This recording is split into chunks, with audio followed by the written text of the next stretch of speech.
computer.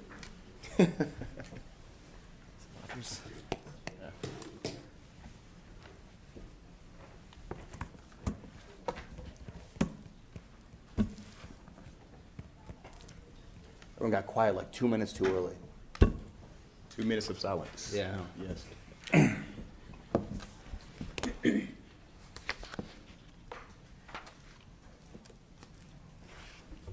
You all can continue to talk. This is an awkward silence. We got 2 more minutes before we go. Please. I still want like the Bulls theme song coming in. Oh, yeah, we're going to do it. announced it. That's the night of the Hawaiian shirts. Okay. Okay, we'll make it work. Bulls theme song. Yeah. Yeah. Seems an odd choice. Yeah. Michael Jordan. He came in. But It the was so problem good. with that is copyright. If it's Ah. live, we can't do it. Well, maybe we can do it. That's for the like, problem Yeah. with the Bulls theme song playing when you come in. Maybe we can do like 29 seconds versus 30 seconds. Okay. Fernandez. That seemed like an interesting bailout point, but I'll take it. It's a little night. I'm not sure what they do now. They probably don't have that same theme song, right? They- No, when I don't Michael think was so. there? Yeah. Okay. You can't keep that with Michael. No way. Yeah. No way at It's all. of a time, I suppose. Right.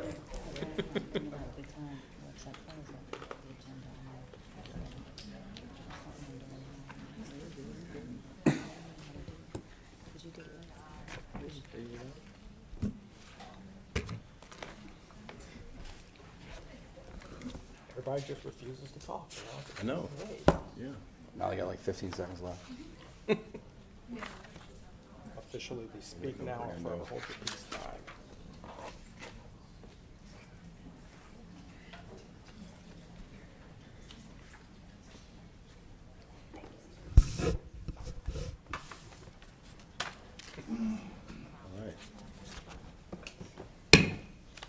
All right, thank you so much. I will now call to order Apex Town Council regular scheduled meeting for Tuesday, April 26, 2022. And we're glad you joined us tonight. I'd like to welcome those who have joined us by live stream. I'd also like to make on the record that Mayor Pro Tem Audrey Killingsworth is present tonight. She's joining us through virtual means. So we'll be doing a roll call vote with all voting with Mayor Pro Tem Killingsworth. So we'll move right on with our agenda for tonight. We're moving to invocation. Let me read a statement. The town of Apex values and celebrates diversity and inclusion. We see diversity as a strength that binds our community together. Inviting members from different faith communities to deliver an invocation at the beginning of our council meetings supports this unity, recognizes that not everyone practices the same traditions. We welcome you to have a private moment of silence during this time.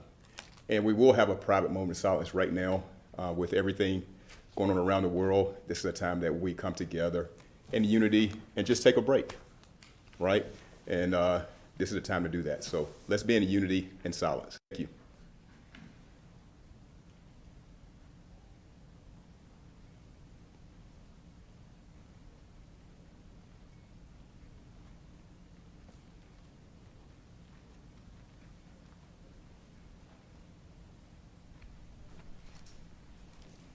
Thank you so much.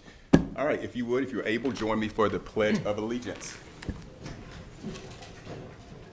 I pledge allegiance to the flag of the United States of America and to the republic for which it stands, one nation, under God, indivisible, with liberty and justice for all. Thank you so much. We'll move now to the consent agenda. All consent agenda items are considered routine to be enacted by one motion with the adoption of consent agenda and without discussion. If a council member requests discussion of an item, the item may be removed from the consent agenda and considered separately. We do have one item tonight that we're pulling, consent number 7. So if you would make a note of that. And that is the only thing that I had received tonight for the consent agenda. So are there any other revisions to the consent agenda? All right, hearing none, is there a motion? Motion approved. Second. Motion second, any discussion? All in favor indicate by saying aye. Aye. Aye. Opposed, no? All right, Do the roll call thing? I'm gonna roll call, yeah. All right, so we got the vote here. Mayor Pro Tem Killingsworth, what's your vote? Aye. Okay, so we have unanimous. All right, we'll move now to presentations. All right, presentation number 1 is Apex Town Council and Stephanie Mitchell of the Apex Public School Foundation. Presentation of the Peak Star Award, and Councilman Terry Mahaffey will be leading that tonight. Great, thank you, Mayor. Stephanie here. Fantastic. So I'm excited to be doing this in person.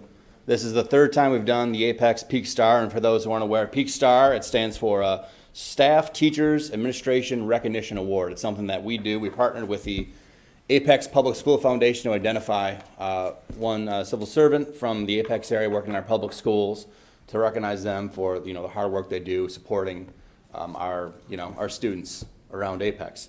And it's something we've done for once a quarter. This is the 3rd one. The other 2, unfortunately, because of code, were remote. This is the first time we're able to do it in person, so I'm so excited. And I don't know what else to say except this is Stephanie. She is the president of the Apex Public School Foundation. Okay, the president of the Apex Public School Foundation is here to present the award, and I can't wait to hear what we got. Thank you, Councilman Mahaffey. I'm happy to be here tonight. As he said, I'm Stephanie Mitchell. I'm the APSF board president and co-founder. And the Apex Public School Foundation is an independent, nonprofit volunteer organization whose mission is to maintain a fund to enhance the educational experience for students at Apex area schools within the Wake County School District. Each quarter, the town of Apex and the Apex Public School Foundation will recognize one Wake County Public School employee in the Apex area for their extraordinary work supporting the Apex school community.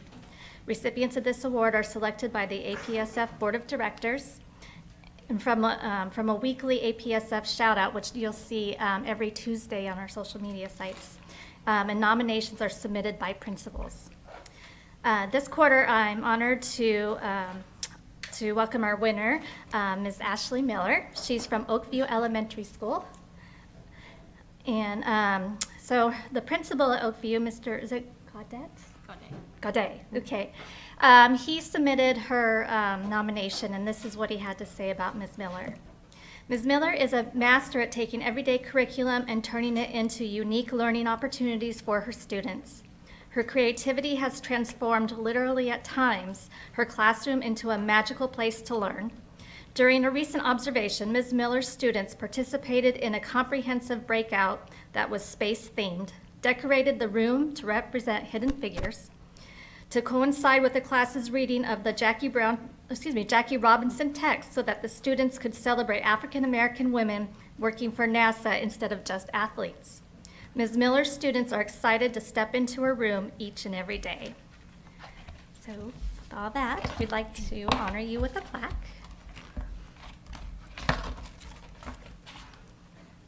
Thank you very much. All right. This is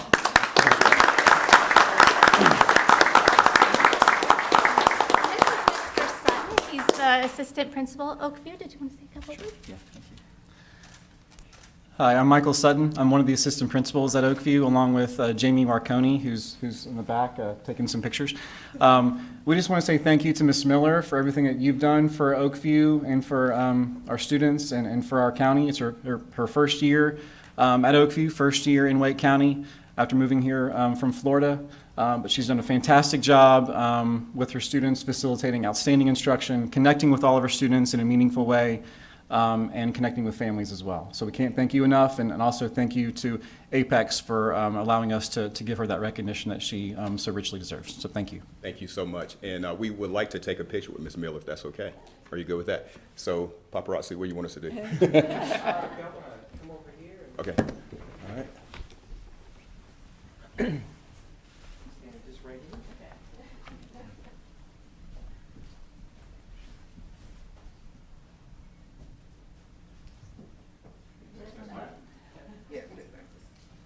me have y'all just come in just a little bit.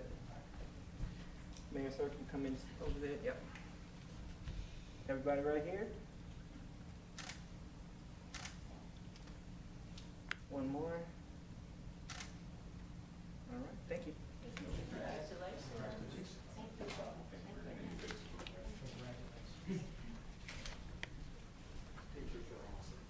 Thank you.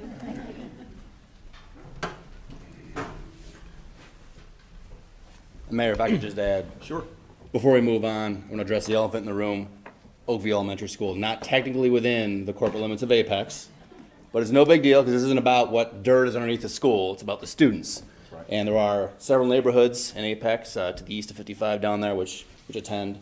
And, you know, on behalf of them and the Apex Town Council, I want to thank you for your service to our students as well. Thank you. Thank you. Thank you so much.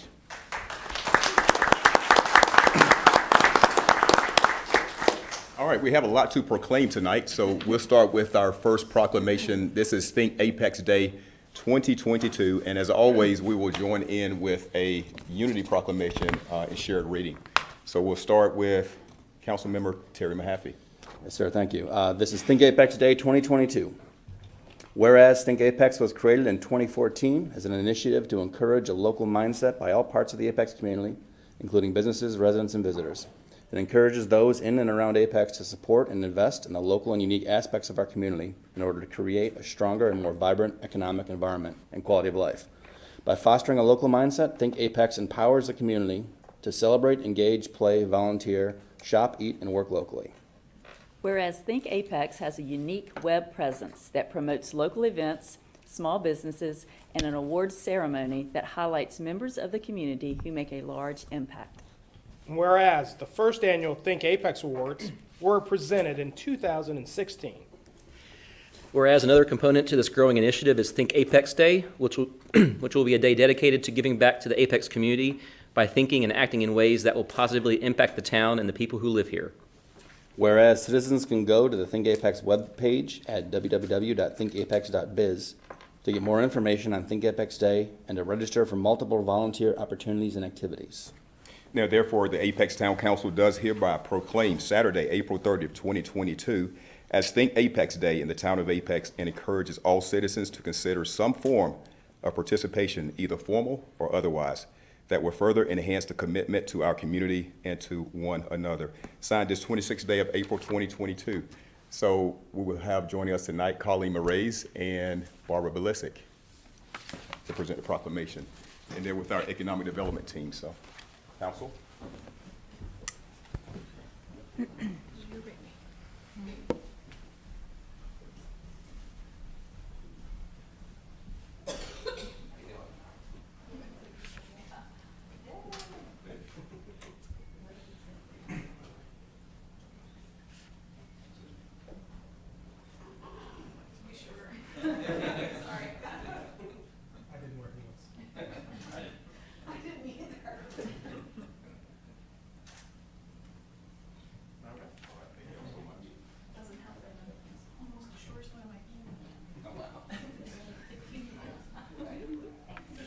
It's probably shorter if we can have it.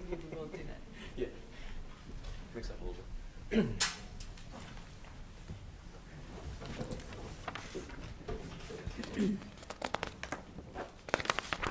Okay, we move now to presentation of Foster Care Awareness Month proclamation. Again, shared reading, and I will begin the proclamation. Foster Care Awareness Month. Whereas every child deserves to grow up in a supportive, loving home where they can thrive and prosper. Whereas in the United States, there are over 407,000 children and youth in foster care, and 34% were placed with relatives or kin. Whereas in North Carolina, more than 12,000 children are waiting for their forever home. Whereas in Wake County, more than 400 more beds are needed to care for foster children. Whereas children available for adoption are currently receiving foster care services. Most of the children waiting to be adopted are school-aged children, teenagers, groups of siblings who want to stay together, children with special needs, and children of color. Whereas relational permanency is fundamental to the well-being of children and youth. Maintaining relationships with relatives and kin can help provide a sense of belonging for young people in care. Whereas supporting foster care children, their foster families, biological families, and services that support foster children can change generations, break cycles of abuse, prevent exploitation, and give children the opportunity to thrive. Now therefore, I, Jacques Gilbert, Mayor of the town of Apex, North Carolina, do hereby proclaim the month of May 2022 to be Foster Care Awareness Month, signed this 26th day of April 2022. So if we can have representatives from the organizations, if you want to come up and share a few words, and I will present you the proclamation.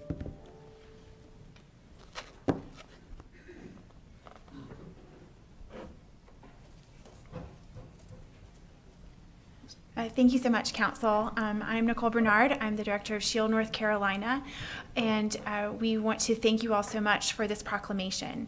One of the jobs that we have at SHIELD is helping eliminate vulnerabilities. As part of our service groups and Faith Alliance that we host with Apex Police Department, and well attended by Councilmember Stallings, always grateful for your presence and input there.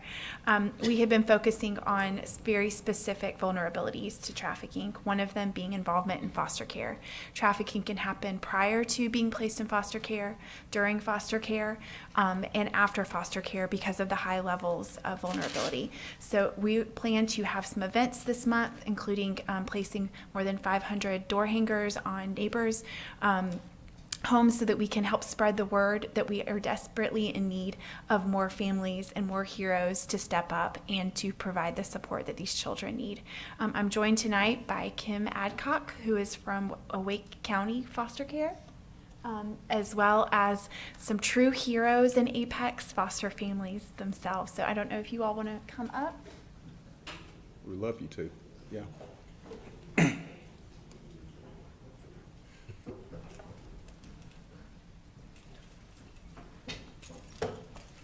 These are truly unsung heroes, and tonight we want to honor them and thank them for being on the front lines and protecting the most vulnerable children that Apex may have.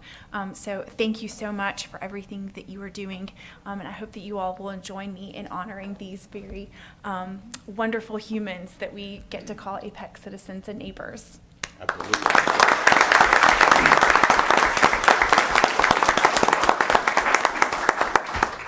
So much. We want to honor you tonight with the proclamation and stand there with you. So, Council, join me, please.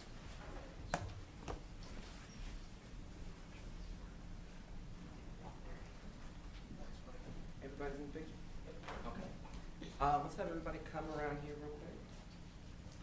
That wants to be in the photo.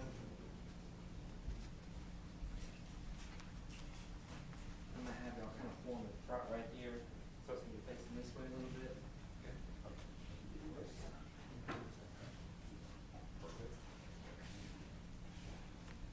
Dr. Stone, yeah, right there. Y'all come in just a little bit more. Let's see if we can get everybody. I can't see you. Can you take one step forward? Yeah. Here we go. 3, 2, 1. Hold tight. All right. Thank you.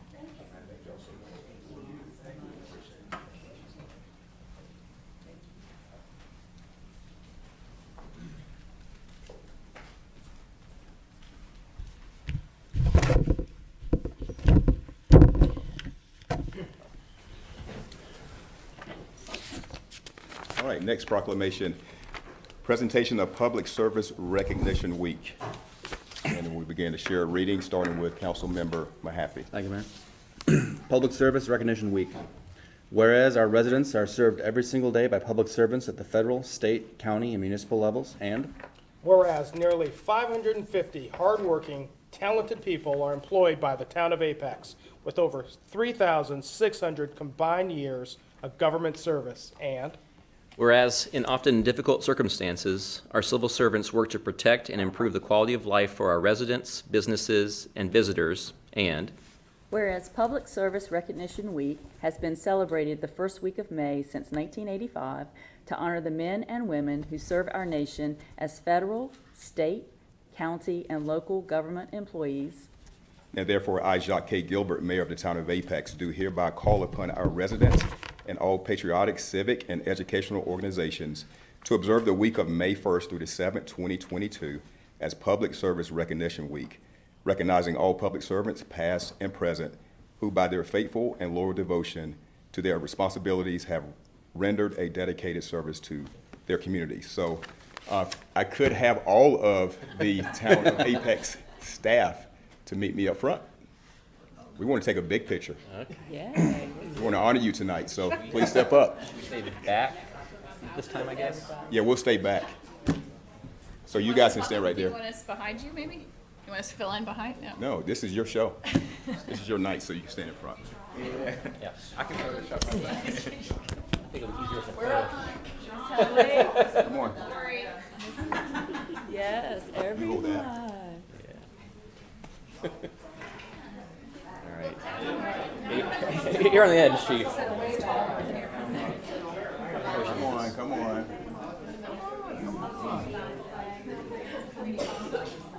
Erica. Might need one more row in the front. Get your flowers, folks.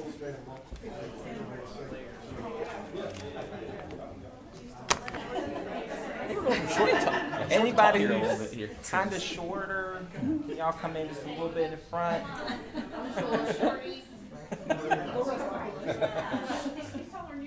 It's not short, it's vertically challenged. I'm glad I'm tall. I've got an official job here. I gotta take pictures. All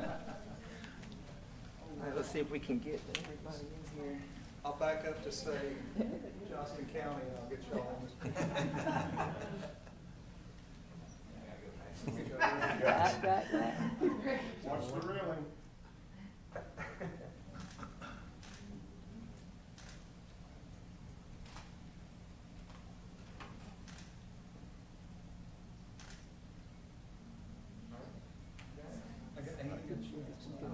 All right. Two days. Good job, guys.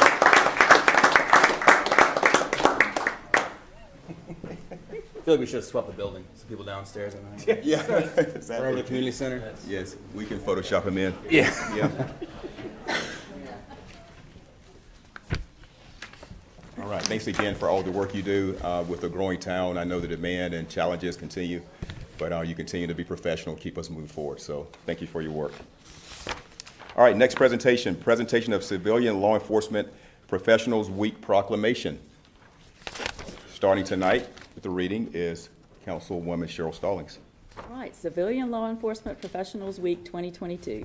Whereas civilian law enforcement professionals play an essential role in coordinating various operations within law enforcement agencies, and whereas civilian law enforcement professionals are vital contributors in today's law enforcement work environment and key public relations ambassadors in these organizations, and Whereas the work of civilian law enforcement professionals requires advanced knowledge and expertise in communications, computer software, office technology, project management, organization analysis, customer service, criminal justice systems, community services, and the willingness to learn and accept new challenges, and Whereas much of the work of civilian law enforcement professionals is performed behind the scenes and often goes unrecognized. And whereas the Apex Police Department and Town of Apex depends on the assistance, expertise, knowledge, and dedication of its civilian law enforcement professionals to serve its citizens and the citizens of this town, and Whereas Civilian Law Enforcement Professionals Week will be observed annually in the town to show appreciation and gratitude for the contributions of our civilian law enforcement professionals.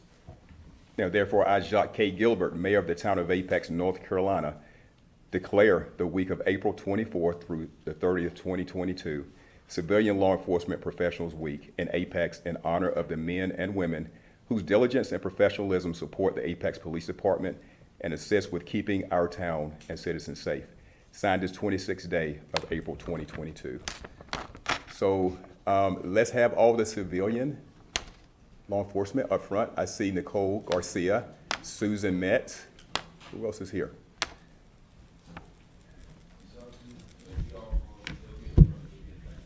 All right, cool. Commanded by the chief. Everybody get up. All right.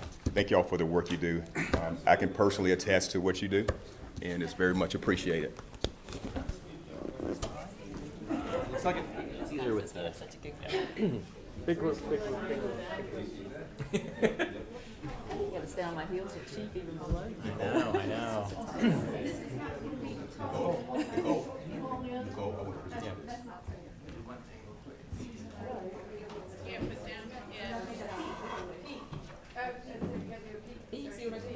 What's that? Somebody else has to go. Oh, that's Apex. That's Apex High School thing.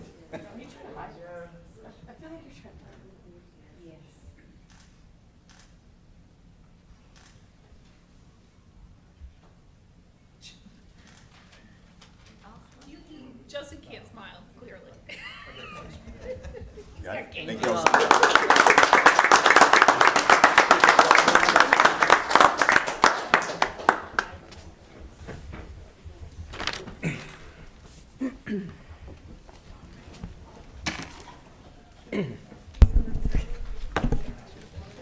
All right, that closes out all of the presentations. We'll move now to the regular meeting agenda. And we have one item to be pulled tonight. It is closed session 2. So make a note of that. Are there any other recommended changes? All right, hearing none, is there a motion to approve it?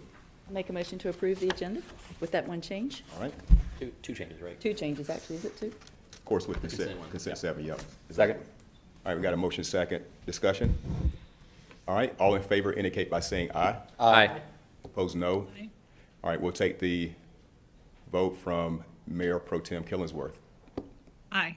Okay, so we have unanimous. The meeting agenda is set. We move now to public forum. This is an opportunity for the community to speak, present any type of concerns, suggestions for 3 minutes. So I moved into the Sweetwater. Might clarify that with them. Okay, that's fine. Thank you. All right, so your opportunity again to come up, and you can also give kudos if you want to. We'll give you that time to do that as well. So first speaking tonight is, I'd like to call up Phil Welch. You would come up, sir. If you would, please state your name and address for the record. Good evening, Mayor Gilbert, council members, and staff. My name is Phil Welch. I live at 1471 Big Leaf Loop in Apex. I'm here tonight to offer a word of support for C.J. Valenzuela's recommendation to approve additional funding for the Abbey Springs Senior Affordable Housing Development. As I see it, Apex has been blessed with proposals for not one, but 2 separate tax credit affordable housing projects in the past couple of years. I believe these are the first tax credit projects in over 20 years. As a longtime affordable housing advocate and a member of the steering committee that helped to put together the affordable housing plan, I'm really excited about the prospect of providing a total of nearly 250 much-needed affordable homes to our lower-income families and seniors. This opportunity is both historic and challenging. It will help add a significant number of homes and begin to fill a gap, a large gap in our housing inventory. At the same time, it will require stepping up and filling a gap in funding for these homes so they can be available at the affordable rents that the developers and town planners are targeting. I hope that this additional funding will be approved so we can look back proudly and recognize 2022 as the year when Apex turned the corner on supplying housing to meet the needs of all our residents and employees. Thank you. Thank you, Mr. Welch. All right, I have 3 more signed in here, but they're crossed out. Just want to confirm, maybe let's move to public hearing. Dave Smith, Marvin Waldo, and Mitch Craig. Am I correct? Okay, thanks. We'll close public forum and move now to public hearings. So the first public hearing, possible motion to approve rezoning application 21CZ26, presented tonight by Lauren Stoudemire. Good evening.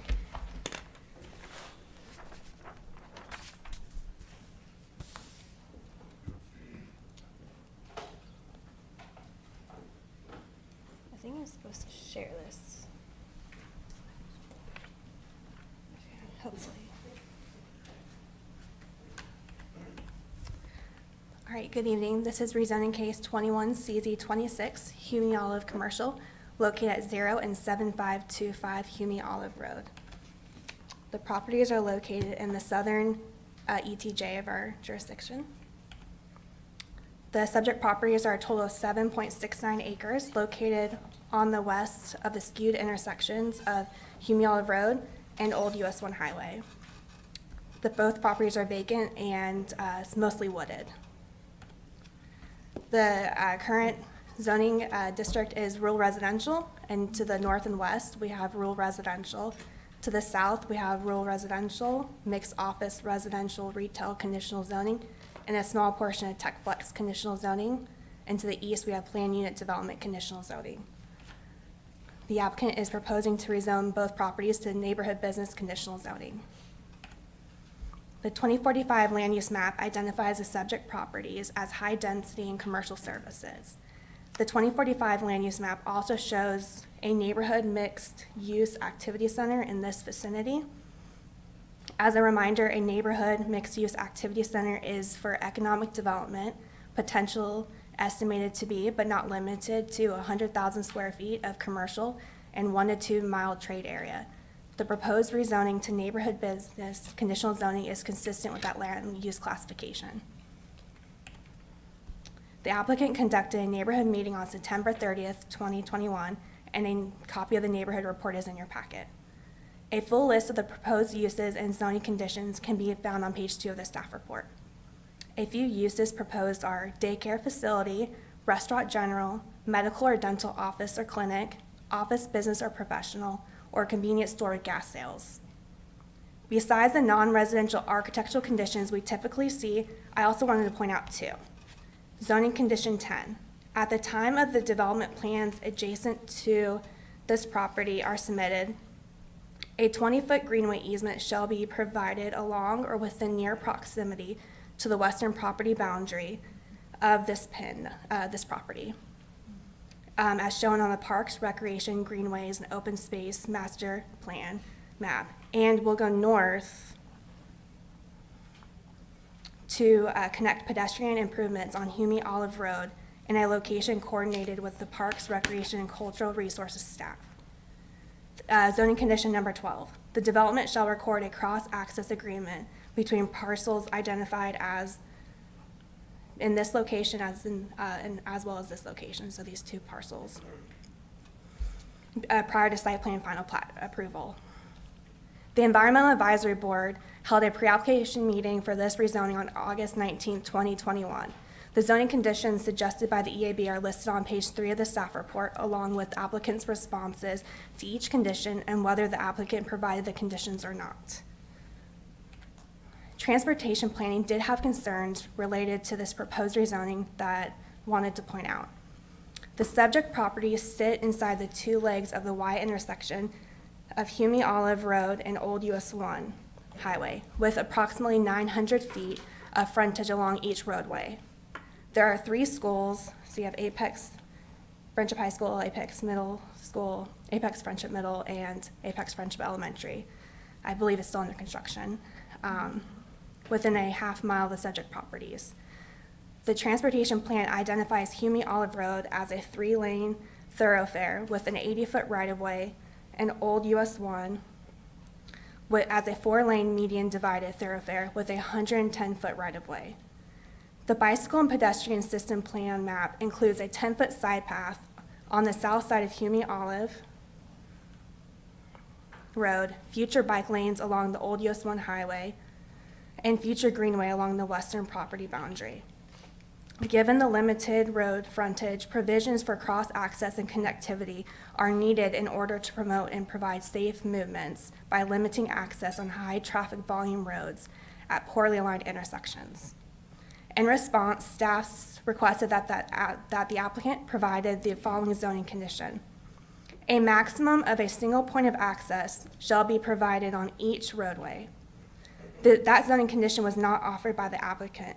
Therefore, staff is unable to support the rezoning without a condition limiting access in order to improve safety. Approval of the rezoning is reasonable because the proposed neighborhood business conditional zoning district is generally consistent with the 2045 land use map. From a land use perspective, approval of the rezoning is reasonable and in the public interest because the proposed neighborhood business conditional zoning district will encourage compatible development of the property, increase the tax base, and provide the flexibility to accommodate the growth in population, economy, and infrastructure, consistent with that contemplated by the 2045 land use map. It will also provide an opportunity for non-residential uses to serve the surrounding area while providing flexibility for future development within the surrounding properties. However, from a transportation perspective, the rezoning is not reasonable in the public interest in that it does not meet the needs for the transportation network in this area by not limiting access on these high traffic volume roads at a poorly aligned intersection. Planning staff recommends approval of the rezoning 21 CZ 26 Hume Olive Commercial if the following zoning condition is offered. A maximum of a single point of access shall be provided on each roadway.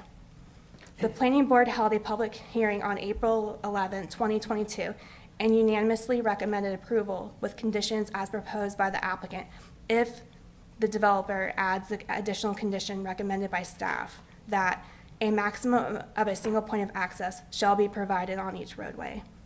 I'm happy to answer questions as well as the applicant and Mr. Russell Dalton. Thank you, Ms. Stottermeyer.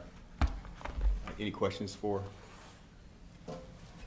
Well, I would say, like, at the core of this case appears to be the disagreement about these access points.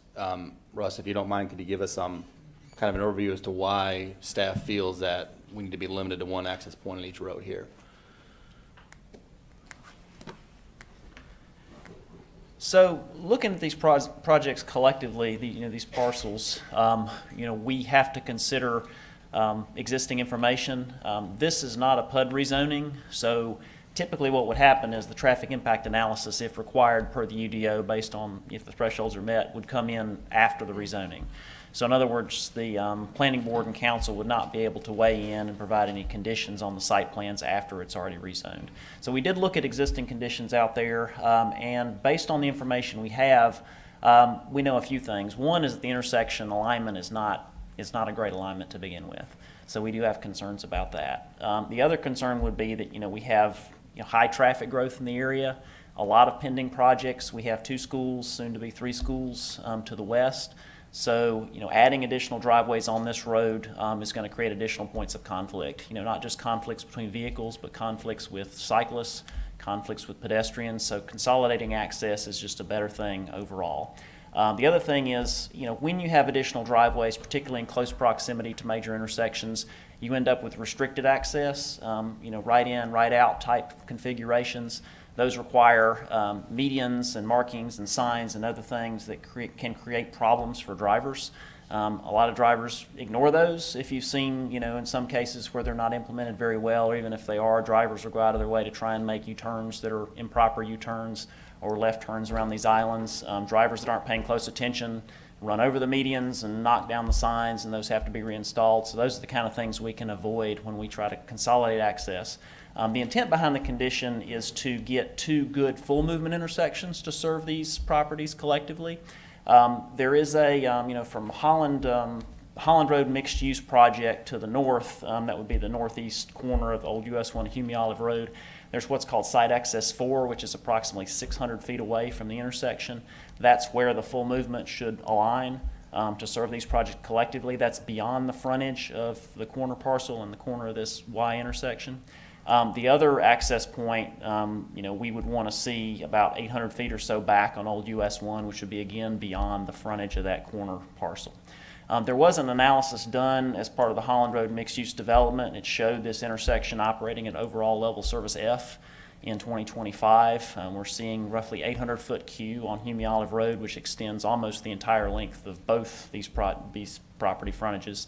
And we're seeing left turn queues in excess of 230 feet on old US 1 eastbound approaching Hume Olive Road, which when you take that queue into account plus the deceleration, that's taking you, most of the frontage of that corner parcel. So, with all those considerations, planning staff and transportation staff, as part of our monthly review cycle, met about this project and decided it was in the best interest for everyone if they consolidated access for these 2 parcels. Could you clarify what the staff can legally require during a site plan when it comes to access, location, and type? I often hear, isn't there a magic number? I thought it was like 800 feet, where you had to be away from an intersection to allow another one. But here we have 900 feet total, and the discussion's about 2 versus 1 access point. And you seem to imply a moment ago that you can regulate the type, whether it's right in, right out, where there's a median in front of it, signage, but not the number and location. What exactly is your ability here? If we do not have a zoning condition, right. I suspect the applicant would be able to come in with 4 driveways for these 2 parcels. In other words, both a full movement and a right-in, right-out. The corner parcel would be served by a right-in, right-out on both roadways, which is not ideal, not recommended by staff. However, I do not think we have the mechanism to refuse that if there's not a zoning condition, and that would be our concern.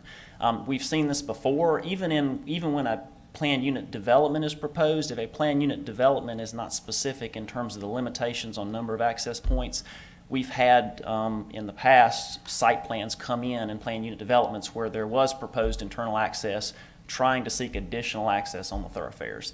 And it's an issue for us because, the traffic impact analysis is intended to mitigate traffic impacts, but it won't tell you that you can't, insert, for instance, a right-in, right-out driveway at the intersection, because you'll say, well, you can propose medians and signs and other things to restrict access. What that's not taking into account is, the overall safety of that, especially long-term. It's not taking into account the long-term impacts on the capacity of your roadways. Traffic impact analysis is a very short-term analysis. So, those are our concerns, just trying to avoid those type of limited access situations where, an engineer might propose it, we might not have the mechanism to refuse it.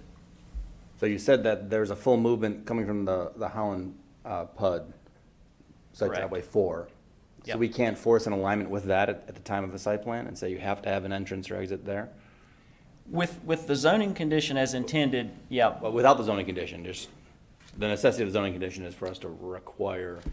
without the zoning condition, we would have, I believe we would be able to require a full movement intersection to align there. If the applicant proposed another intersection between that point and the signal, that's where we would have to recommend restricted access. But I don't know that we could refuse them driveway access for that corner parcel by itself. Thank you. Any other questions?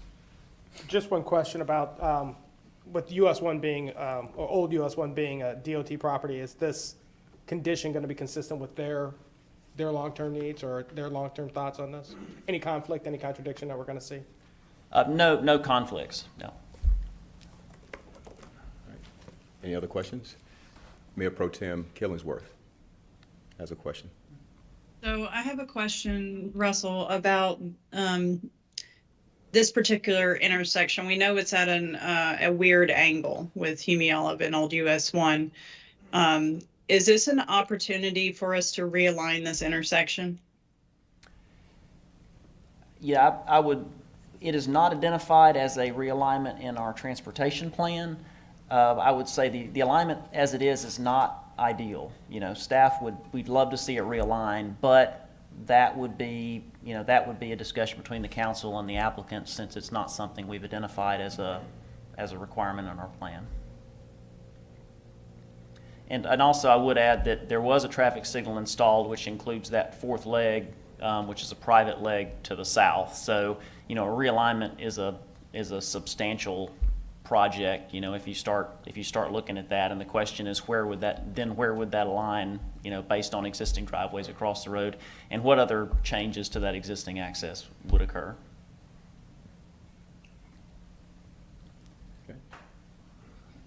And I had a follow-up. Mayor Pro Tem, did that answer all your questions? It did. I just know that we've run into this in another intersection not too far from here. And the concern was that the property owner didn't own all the property that was needed. And in this case, obviously if this rezoning goes through, they do own the property. There is a chance to realign and reduce the angle on this.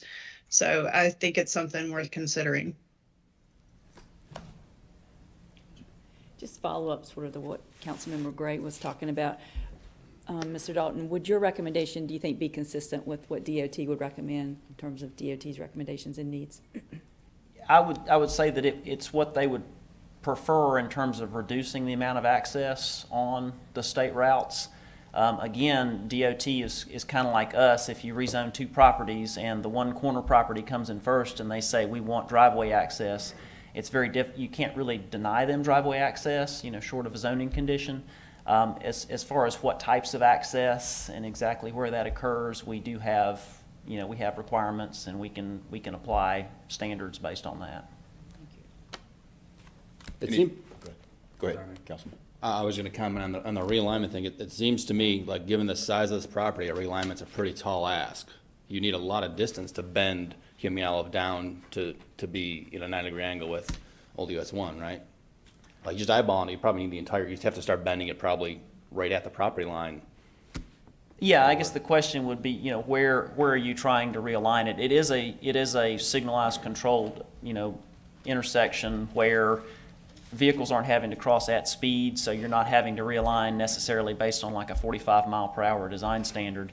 However, I agree, it's a significant improvement that is typically difficult for a project of this size.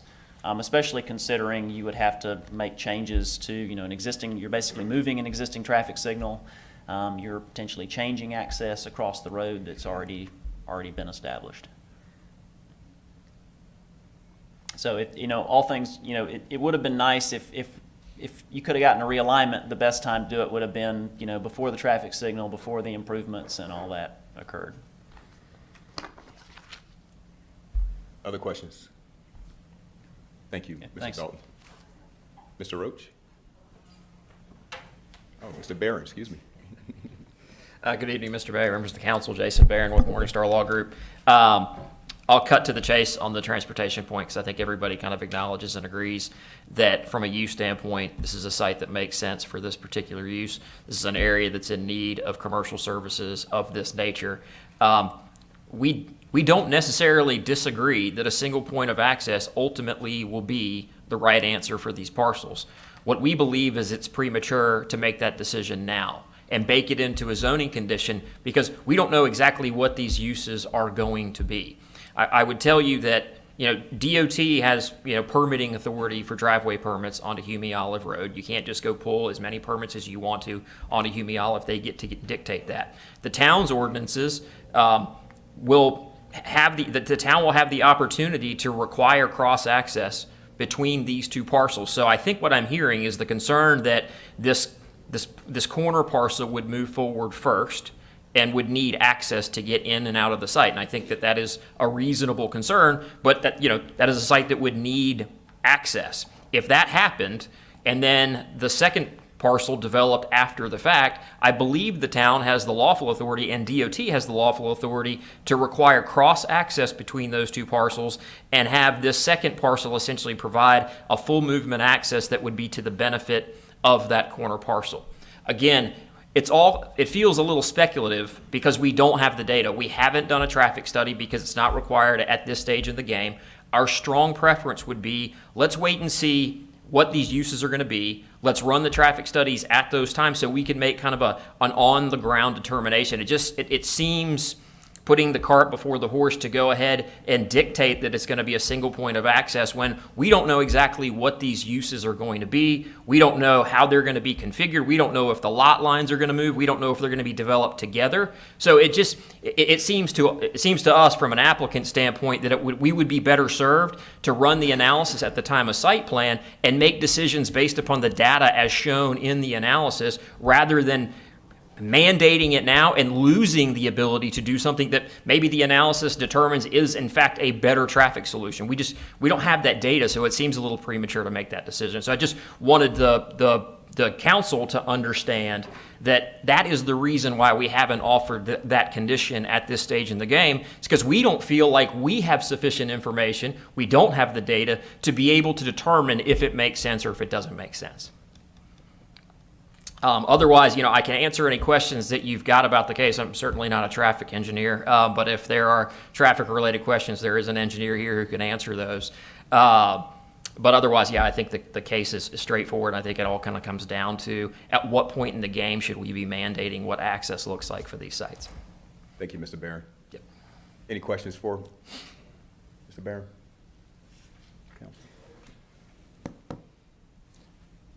I'd like to hear from your traffic engineer to see, is there like a counter argument that you'd like to kind of discuss in rebuttal to what Mr. Dalton had said?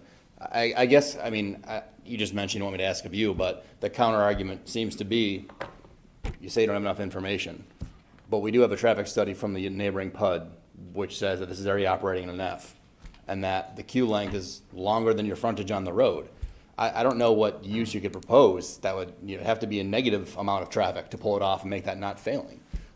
So it seems like anything you do is going to make it worse, and I think the condition seems reasonable in that case. If it wasn't at an F, I think you'd be right. And I guess when I say we don't feel like we have the data, we haven't sat down and submitted a site plan that shows how access for these parcels ultimately is planned. So we don't have the ability to look at the geometric configuration of how those access points would interact with Hume Olive, would interact with Old US 1, and make intelligent decisions with respect to access to the site. So, and we don't have a traffic engineer at this stage in the game. So we are waiting to make that decision when we get to the time of site plan. But I'm looking at your application, and within that application, you've provided us a sketch plan that has 1, 2, 3, 4 points of access. Looks like, I'm not sure what the plan is, but it appears to me that you've kind of done the economics on the idea that you're going to have more than one. And what had been done as part of that is really sketching an idea that fit a convenience store and related commercial onto the site to see how they would work. But it hasn't gone any further than that. Because when I look at that, I see that and it makes me start to wonder about, okay, we are operating at an F. The recommendation is that a single point of entry would significantly impact that traffic area. I think about just driving along there now, you know, I've ridden my bike down there. It's not the, how do I best say, it's not an area that I feel comfortable riding a bike in. So I know that it's probably not the easiest in terms of traffic management right now. And what you've given me with 4+ access points isn't making me feel like that's a safer alternative. Did Jeff, do you want to address that? Yeah. I'll let Jeff cover that.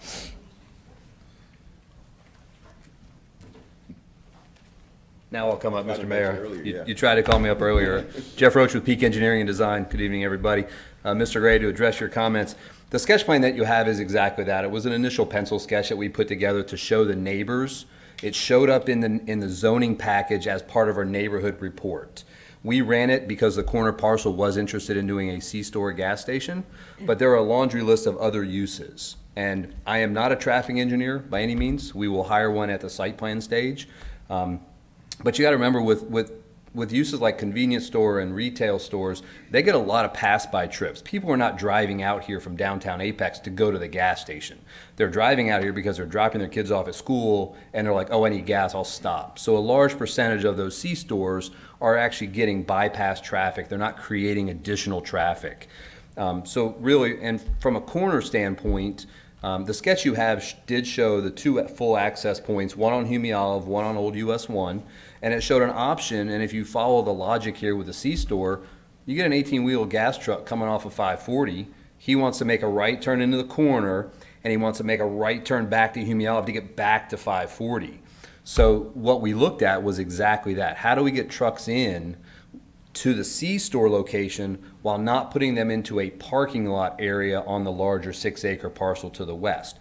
Now, what we told Russell was that we're not against restricting driveway access, but we don't want to do it now, because if we do it today, we may be limiting our designs, and we haven't even brought our traffic engineer into the conversation yet. So, you know, some of these, if we're restricting to just the 2 access points, one on each road, it may actually make it worse if we don't have a right in or a right out by itself. So we just want to leave those options open to work with Russell and SURG and staff and DOT to get something that works best. And if it comes back that it's a full movement that aligns with the Holland Road PUD, and it's a full movement on Old US 1 as far west as we can get, and that's all that we're comfortable with, and our traffic engineer says, Jeff, you're just plain flat wrong, I'll admit to it, and we'll do the single points of access. But don't make us commit to it tonight simply because we don't have the information to say, yes, that's the right move. That's all we're asking, a little bit of flexibility in our toolbox as we move forward. Hope that answers that was a long-winded way to hopefully answer your question, Mr. No, Gray. it answers my question, but it only raises the next question, which is if I don't like it, when do I get to make that decision of changing it? Well, I think, and from a council standpoint, not liking it, I think you guys are going to rely upon your traffic engineer with the town. Okay. And then the conversations that, and I have the traffic engineer that I like to use, and the two of them, I think, get along really well. So I would think that Russell would be able to work with planning staff, our staff, and then transportation, outside consultants, to get something that is reasonable, that is safe.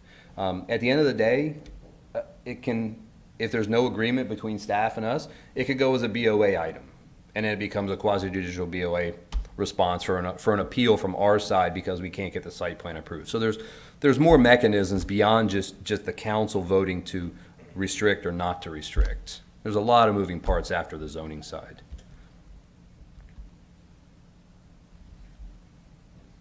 I'd like to hear staff's response to that. Absolutely. All right, sounds good. Mr. Dalton? Yeah, I mean, based on my experience, I don't think I have the ability to disagree with them coming in with a site plan that shows the 4 driveways. And I don't want to speak for Diane, but I don't know that that's a Board of Adjustment item if staff, I don't know what we were relying on to say that it would be an appeal. Basically what it comes down to, and I've had this experience before, where an applicant comes in with something that I don't necessarily like, but they can say, hey, it's a right in, right out. We're following your standards. We're putting it here. We'll put it as far from the intersection as we can get it. We'll give you a right turn lane. It's still creating issues. And so that's our concern. And that's why we've looked at this site.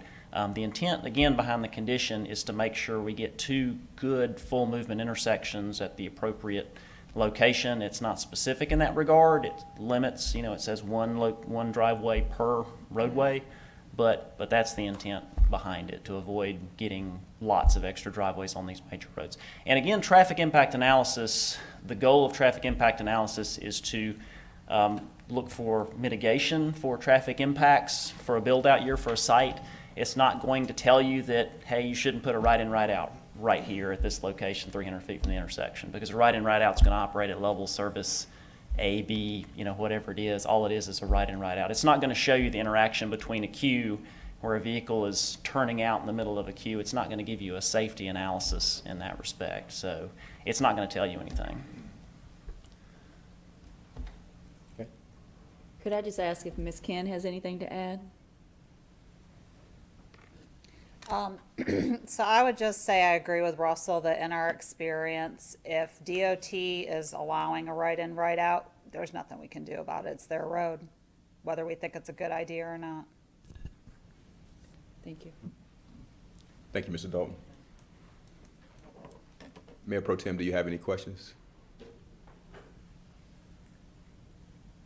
I don't necessarily have any questions, but I do agree it would be hard for me to support this without following staff's recommendations here. Okay, thank you. All right, hearing no other questions, we'll go ahead and move to open the public hearing for this item for comments.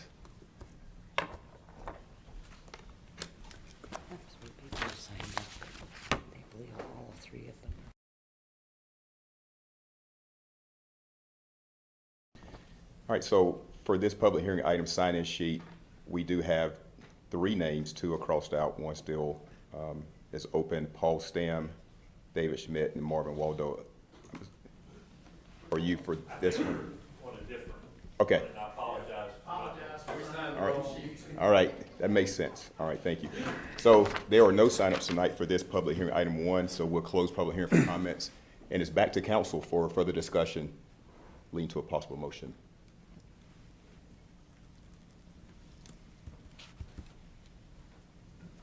Anyone? I'll make a motion to deny. Have a motion to deny again. Yes, sir. All right, Mr. Barron, go ahead. Yeah, I mean, on behalf of the applicant, if the council is inclined to deny on the basis of this transportation issue, we would like the opportunity to have the case deferred or tabled for 30 days so we can chat with our client and make a determination as to what the next best step is. How would you like to They proceed? come in again just as soon as possible. So I'd say I'm interested in the motion first, and then if that doesn't pass, then we'll think about that. Okay. I think the ordinance allows it. The ordinance allows the applicant 1 continuation by right. It Okay. would have been better had they asked for that prior to the motion, but they are allowed one continuance by right. Okay, I'll withdraw the motion then. All right, motion is withdrew from, I would say, I don't think it was the intention of the ordinance to allow the applicant to come in with like, it's like, I'm trying to think of one of those card games where you slap down the trump card at the end where they're going. I mean, it's to provide, scheduling conflicts and that.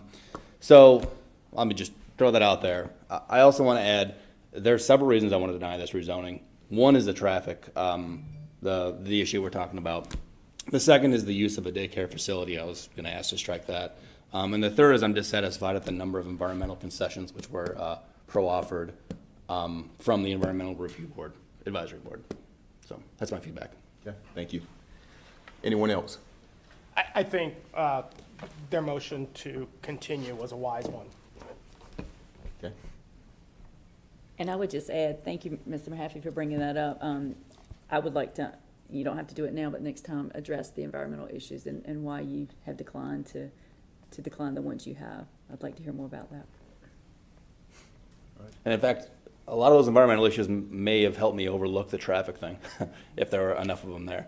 And I'll add, to be specific about my traffic concern, I'm just imagining in my head someone making a right turn on a right in, right out, on not a full movement, and having to move left through a backed up 900 feet of traffic that's gonna be there every morning.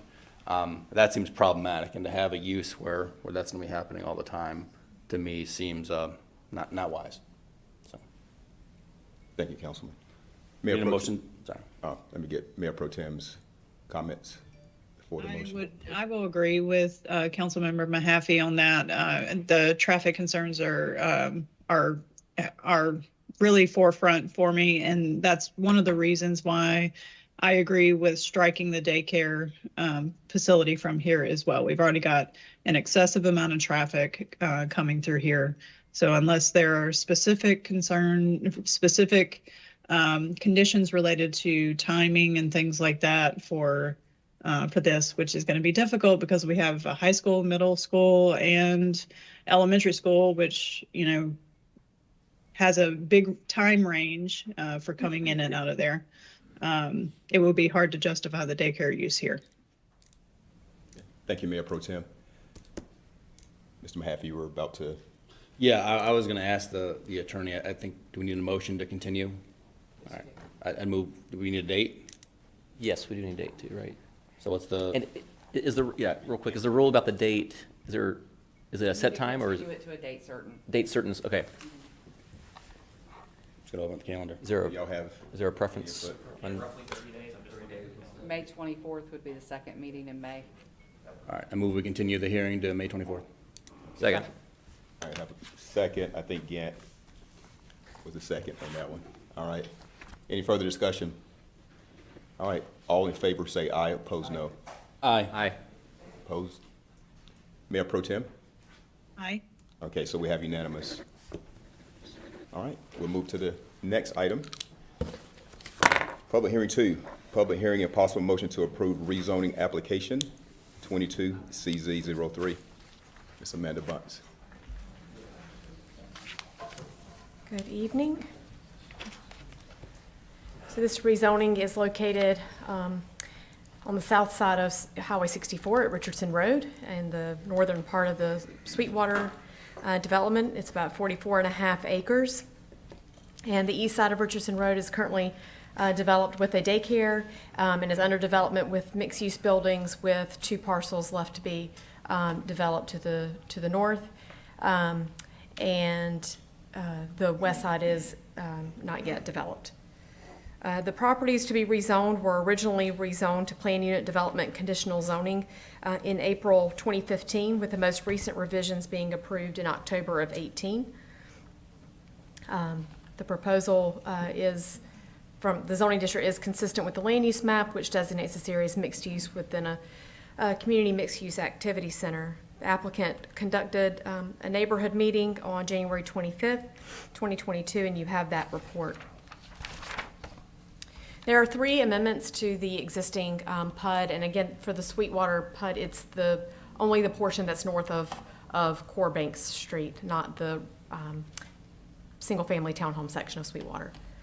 So there are 3 changes to this portion of the PUD. One is to reduce the minimum square footage of office from 80,000 square feet to 55,000 square feet, and that's office use specifically, not all non-residential uses. And then the Environmental Advisory Board, they've added one of the conditions that that board requested, which is to add a pet waste station if a hotel is developed. And then the primary reason for the PUD amendment is to remove the requirement to reserve right-of-way for the future interchange at US 64. This has been in the PUD document since the very beginning and was an important aspect of the original PUD that was adopted. And we have some additional information about concerns that staff has with this proposal and its relationship with the transportation plan, and Shannon's going to present that part of the presentation.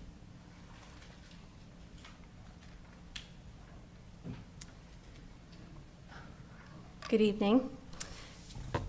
So we collectively thought it would be important to provide a little bit more context about why this condition was included initially, what's been happening along US 64, and kind of the history of changes of this particular PUD. So it's important to know that US 64 is designated as a state strategic highway corridor, now called Strategic Transportation Corridor. That means that the state considers this road an important backbone of our overall transportation system. And because of that, a corridor study was conducted.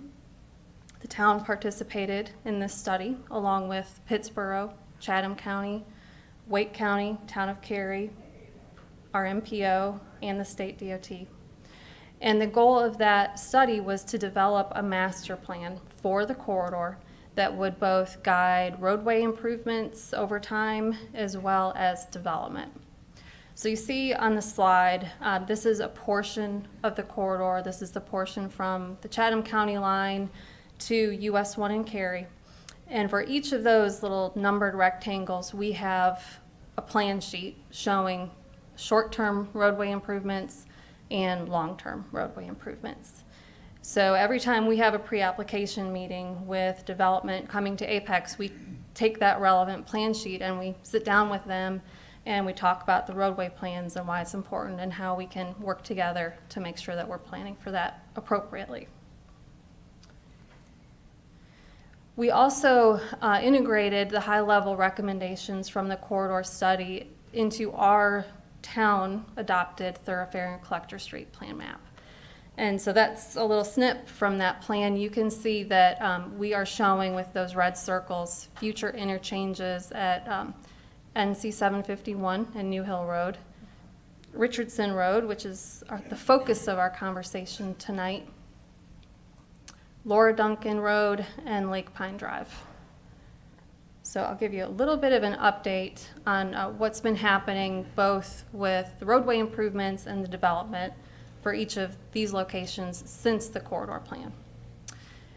So for NC 751 and New Hill Road, you heard very recently that DOT has 2 concepts that they've designed for interchanges, and they'll be moving those forward. They're currently planning on 2029 to begin the right-of-way process for that location. And you approved 2022 CZ02 Project Real with their dedication to, or their commitment to dedicate right-of-way for those interchange concepts. We are also talking with potential development on the south side of that location, and they are also working on their plans in consideration of those concepts for interchanges. For Richardson Road, the short-term solution in the corridor study guided the improvements that were made as part of Sweetwater to date, and they'll be doing another phase of improvements according to their TIA. The long-term solution, which is an interchange, has not yet been programmed in this location. And we'll get into the details as far as the development in the next few slides. Kelly Road and 540, obviously, those have both been constructed. They're part of the 540 project. And then Laura Duncan Road and Lake Pine Drive, we have interchanges in the final design stage. Those projects were paused with the budget issues. However, 2026 is when right-of-way is programmed, and it's hard to believe that's right around the corner again. And I know that you're well aware that there will be businesses impacted in those locations by the interchanges, and that's a substantial issue for those businesses who it's their livelihood and their lifestyle. And the last column, just to touch on that, that's showing 2050 projections. So that's our most recent traffic projections that were just developed through the 2050 Metropolitan Transportation Plan. Those projections consider information that we give to the MPO as well as all of the other towns in the planning area. So based on our land use plan and development, this is the traffic that we can expect. And I think it's important to point out that for Richardson Road, the projections are 29,500 vehicles per day. That's more than what was measured on 1010 in 2020 in front of Knights Play. And it's about consistent with 55 bypass between 55 at Technology and 540. So that's a lot of traffic. Richardson Road will be an important road.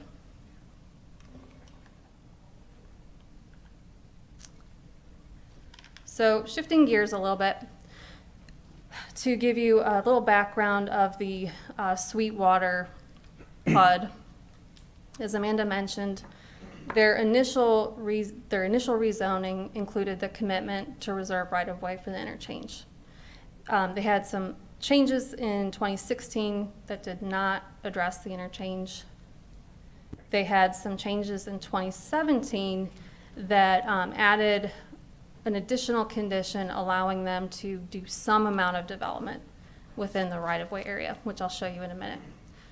2018, there were no changes related to the reservation area. And then here we are in 2022 with the proposal to completely eliminate the condition. So this is the text that was included with the original rezoning. And it says that the developer shall propose a conceptual design for the future interchange at US 64 if offered as an alternative to the interchange recommended in the US 64 corridor study. Reservation of future public right-of-way for the interchange shall be determined based on Town of Apex and NCDOT review and approval of the interchange concepts, if not based on the US 64 corridor study. This reservation shall be included in the development plans and occur at the time of platting parcels for development adjacent to US 64. And then in 2017, the additional text that you see in red was added, which allows surplus parking and related facilities within that reservation area. Also noting that that may need to be or will likely be removed in the future. And so the intent here was to work with the developers to allow some amount of development to occur in the reservation area in the time frame prior to construction of an interchange. You can see here, this is the full Sweetwater project. This is depicting the right-of-way reservation area right up against US 64. And the developer did go ahead as stated in the conditions and propose an alternate interchange design, which the town and DOT approved, and that allowed them to reduce the right-of-way reservation area from the, I keep losing my mouse, the orange line here to the red line. So really tightened that up. The pink is showing existing right-of-way along 64. And here's another view of that. So that interchange concept was based on their 2019 traffic impact analysis, showing what would work out here based on that build-out date, so that's already passed. But this was reviewed by both the town and DOT and allowed them to really tighten up the area here. And then that brings us to the change requested now, which is to completely erase all of that, the consideration of the corridor study, the future transportation needs out here, and just eliminate that condition from the rezoning altogether. And with that, Russell and I will be here for questions, but I'm going to turn it back to Amanda to round out the conclusions. So just to close it out, planning staff can recommend approval of the PUD amendment if the applicant withdraws the request to remove the text requiring the reservation of right-of-way for the future interchange. While the proposed rezoning does not affect consistency with the land use map, the proposed rezoning to amend the current PUD zoning district is not reasonable in that the request to remove the reservation of right-of-way for the interchange is not consistent with the Apex Transportation Plan and the US 64 corridor study. The proposed rezoning is not in the public interest because the amendments to the existing PUD conditions to remove the reservation for the interchange will likely result in design constraints and/or higher cost and higher impacts of construction related to demolition of improvements, including buildings and parking. We're happy to answer any questions you may have. Just have one quick question on the projected vehicles per day. I know we're looking long-term for commuter rail and all of that. Is that possibly part of the corridor, or is that impacted in any way? Removing more vehicles off the road, but moving people and alter? So the work done for the 2050 Metropolitan Transportation Plan does contemplate commuter rail as well. So basically everything that's been committed in the state's and town's program of projects, as well as what they anticipate we could complete by 2050, is included in figuring out those traffic projections. Thanks. So yes, it's included. But Shannon, to clarify, not a rail like in this area, you mean rail in general, right? So the rail that's funded by Wake Transit is considered a committed project, but the MTP does show rail from Apex to Wake Forest as part of the overall 2050 plan. Right, but through downtown area, not out here. In Correct, this yes, vicinity. thank you. Yeah, not along 64, it's down Right. at US 1. Exactly. Okay. Thanks. Any other questions? All right. Applicant? Thank you.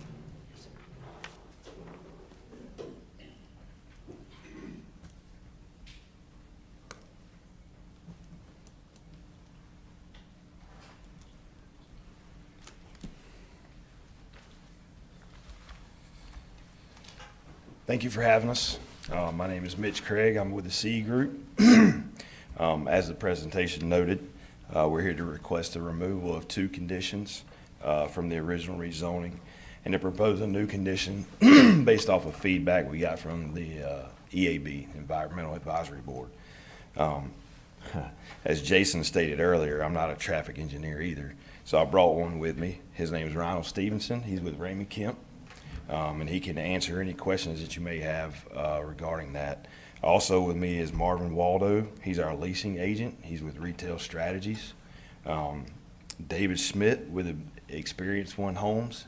He's part of the development team. He's a partner and an owner of the land. And also Paul Stam with Stam Law Firm.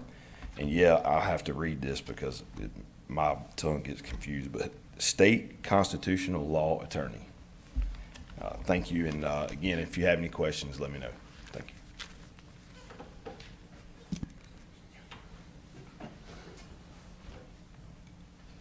you. Good evening. Again, it's Ronald Stevenson with Ramey Kemp Associates, and as Mitch indicated, we've been involved in this project for a number of years now. And one thing I did want to point out on this is that it'll make it clear is that the proposed PUD amendment's not going to change traffic generated by this development. We're not asking for more trips or anything by this. So if there's any confusion on that, I want to make sure that was clear. But again, I'm just going to be available for questions, as you have them. Thank you. Ms. Bunce, can you move that light for me so I can see it? Right there. Light indicator, just move it to the right. Oh, Yeah, yes. thank you. And I'm glad I had a chance to come up because I failed to state the planning board's recommendation, which was approval subject to the conditions that staff had. Thank you. I'm David Schmidt with Experience One Home, excuse me. Find the tail end of the cold here.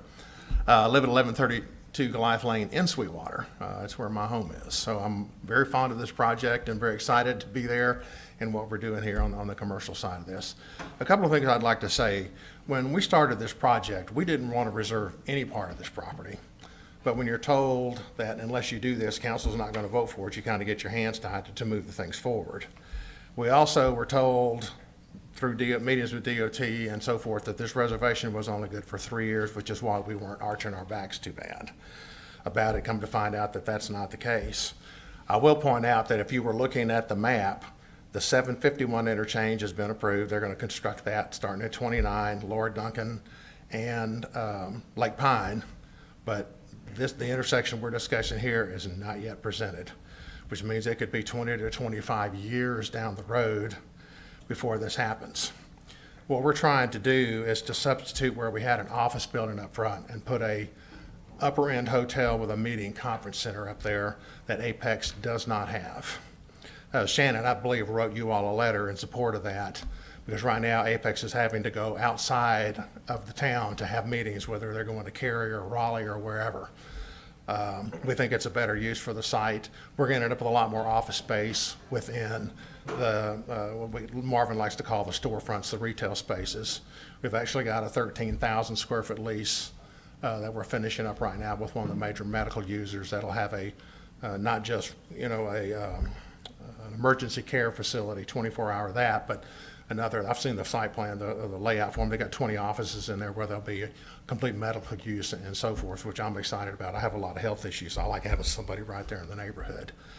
But and again, Russell has been gracious enough trying to help us work through the process. And one of the things came up as, well, you guys can use it for parking. And we're thinking about, well, maybe that might work. But once we got Marvin involved, the problem with this, if we put a hotel up there, let's suppose we put the parking in front and the hotel behind it, okay? DOT comes along and takes their parking away. Now they have a non-functioning hotel. The DOT would have to buy all of it. If we put the hotel up front and the parking behind it, you have the same situation. DOT would still have to buy all of the property. So dynamically, it doesn't change what the DOT would have to spend to buy that back, if that makes sense. But the big problem for us is that it's not marketable. Because when Marvin's been trying to get a hotel chains in there, they see the reservation there and they say, oh, they can take our parking place away. We're not interested. So it's rendered the property unmarketable. That's the real issue we're here. And there is a legal issue that we'll let Mr. Stam address to you all after Marvin. I think Marvin would like to say a couple of things. He can back up what I was just saying about the unmarketability of the property because of what I just mentioned to you. I will say this, from the very beginning of this project, we wanted to do this on a first-class, no corners cut basis. If you will go and look at the 2-minute and 12-second video that we have on our website, either the Sweetwater Town Center website or the Experience Home website, you'll see what you see in that video is actually how it's going to be built. I won't bore you to tears with all the other details because you can go in there and look at it, but it's very special. There's nothing like it in the Triangle. It'll set a standard not just for Apex, for other projects like this in the Triangle area. I will point out there is a football-sized event lawn in there that we plan on doing multiple kinds of events, not just concerts, but ice skating in the wintertime as an example. We'll do wine and cheese tastings. I could go on and bore you to tears with those, not just concerts and not just in the summertime. We'll do 75, 80 events per year, and that'll help support the tenants and the retail spaces and things like that. But it also gives residents of Apex to come and have another place to go and really enjoy outdoors and, so forth. So I think that's all I really need to say at this point, but dynamically, it doesn't change what DOT would have to buy in the future anyway, but it's got our hands tied. And without that being on their radar right now, it could be 20 to 25 years down the road. And quite frankly, we don't like 4 acres of our property tied up for that kind of time. I think if you're in a position, you could understand that. I'll let Marvin speak, and if you have any other questions for us, we're happy to answer those. Thank you for letting me talk. Thank you, Mr. Smith. Hello, council members, and thank you for letting us come up here tonight. I see all this. I hear everything about it, and all we're really honestly here to do is to see if you guys will let us ice this cake, to be honest with you. As we got into this, you never know until it's done. Things change all during this leasing stuff. Stuff gets hot, stuff gets cold. The office is something we could have, told you that 30,000 feet of the shop space will be offices. The medical deal at 14,000 feet, that's really an office use. So the idea that this is retail, it's a composite of storefronts. That's why I don't like to call it retail per se. A lot of it will be service for the people around there.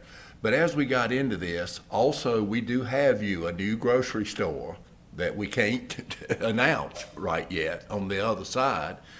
And as we started laying that out, they want their gas, which is a real positive thing now. Everybody's using that number to get 50 cents, $1 off a gallon on gas. They want their gas in that reservation line. The hotel simply doesn't work with the reservation line. Nobody's going to do that. Nobody's going to finance it. But the hotel I'm going for is one that would give 10 or 15,000 feet of meeting space, and we think that's just the perfect thing with this beautiful project we've done.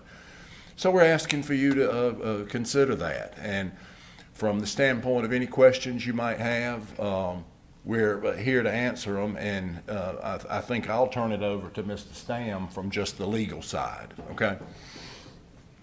Thank you. Thank you. Mr. Mayor, members of the council, I'm Paul Stam, attorney for this group.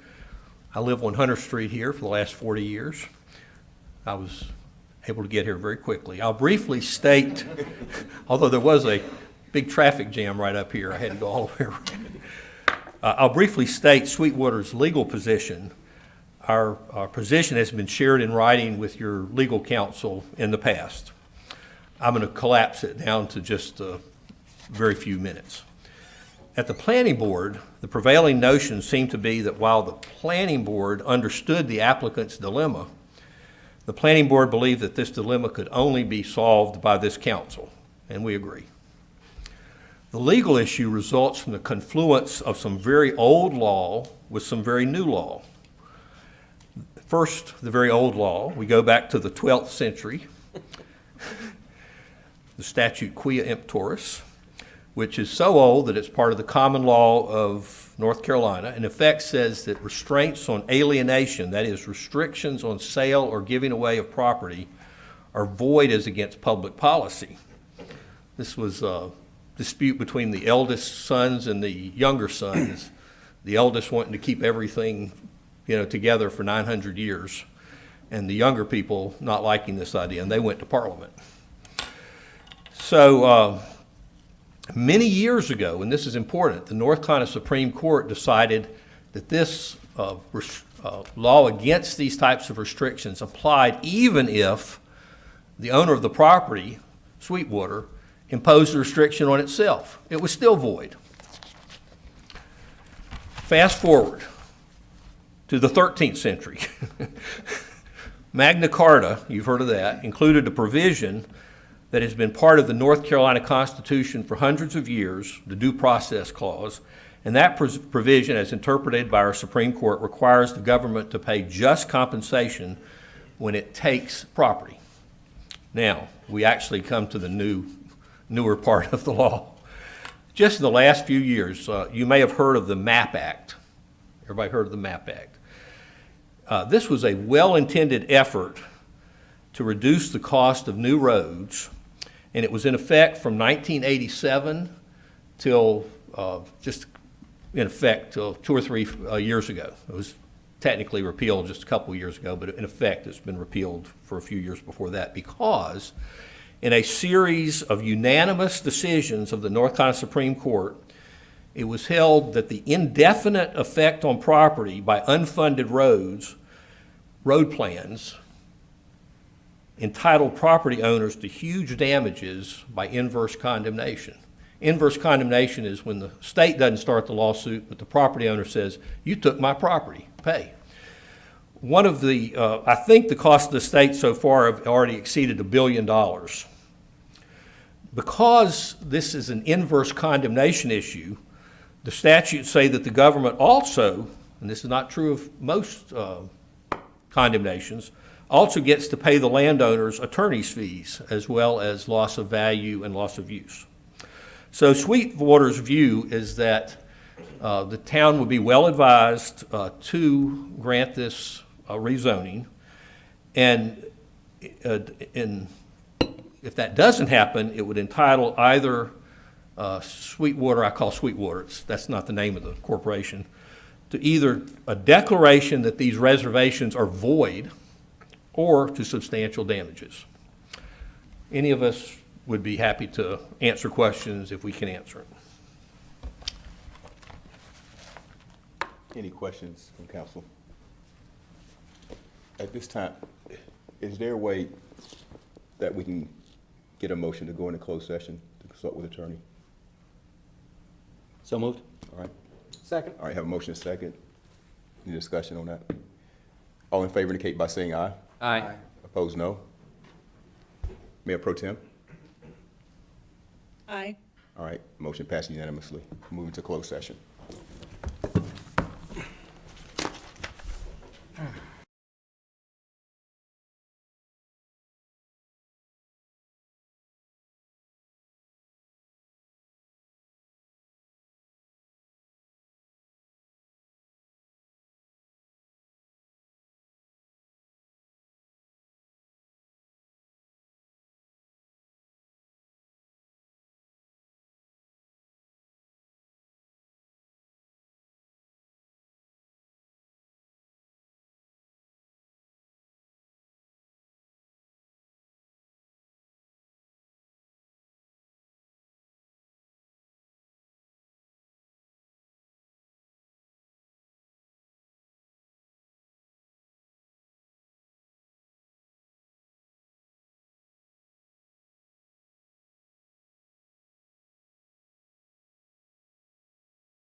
Any discussion? All in favor indicate by saying aye. Aye. Opposed, no. Mayor Pro Tem? Aye. Okay, unanimous. We're back in session. We now move to open the public hearing for this item for comments, and we have 3 names, but I think you guys have already spoke, Mitch Craig, David Schmidt, and Paul Stam, so you don't need any additional time, so we're good. All right, so we'll close public hearing for comments and move it back to council for further discussion. Mr. Mayor, I do have one question in light of it seems as though the gravamen of this whole thing is we've got, basically a desire to want to make use of the property, and then DOT's indicated and has a strong desire to make that Highway 64 corridor a lot stronger. Do we have any input from staff, or is there information about the DOT timeline, when they're going to do it? Is that anything that you readily have available today?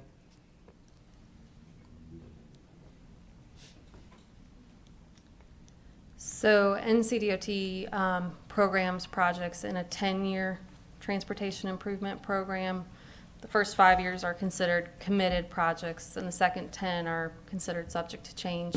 It's currently not in the 10-year program, so we don't have a timeline. Also, Richardson Road is developing now, so it doesn't warrant the interchange at this time. It's with the future vision for US for 64 that an interchange will be needed. We don't have anybody from DOT here to kind of speak to that issue either, do we? No. Your Honor, I would move to continue this matter for at least June 14th, so that we can get more input and discussion points with regard to the issue of how the DOT timeline is going to proceed. Okay. So we have a motion to continue. I second it. Okay, second. Any further discussion?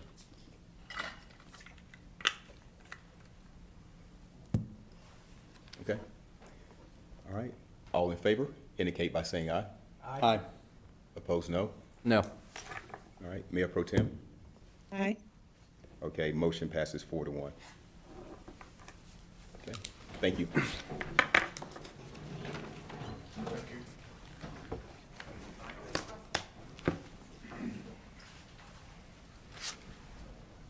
All right, we have public hearing 3, public hearing and possible motion to approve rezoning application 22 CZ04, 804 and 808 Wembley Road and ordinance.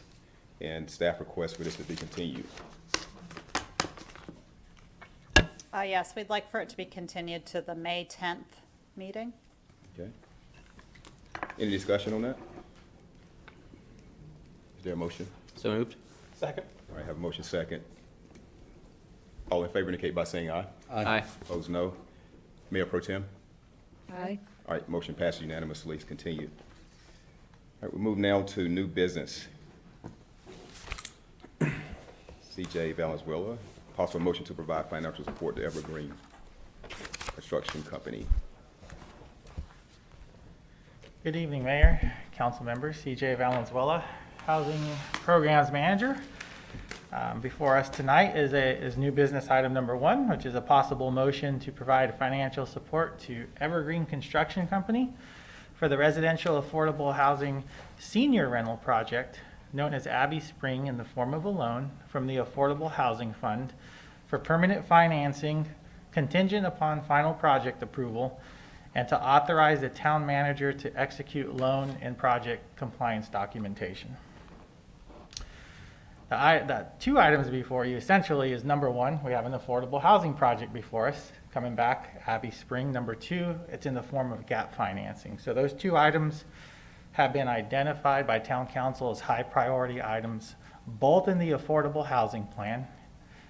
Specifically to provide tax credit gap financing is a near-term recommendation.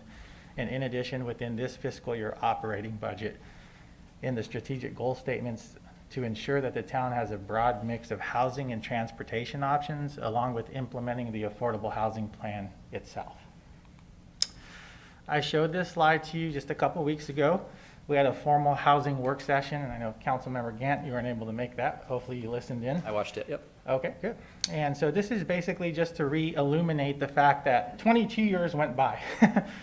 Time flies, right? From 1999 to 2021. 1999 was the last time we had a tax credit project actually completed. Final certificate of occupancy actually constructed. Then just recently, Broadstone Walk, we went through that exercise. That project's been approved, and hopefully it'll start construction soon. And then right before us, we have back-to-back. Here comes Evergreen Construction Company with Abbey Spring. And so back-to-back fiscal year low-income housing tax credit projects here in Apex are extremely uncommon. So it's very common to just have this back-to-back, this long gap of nothing, and here we are.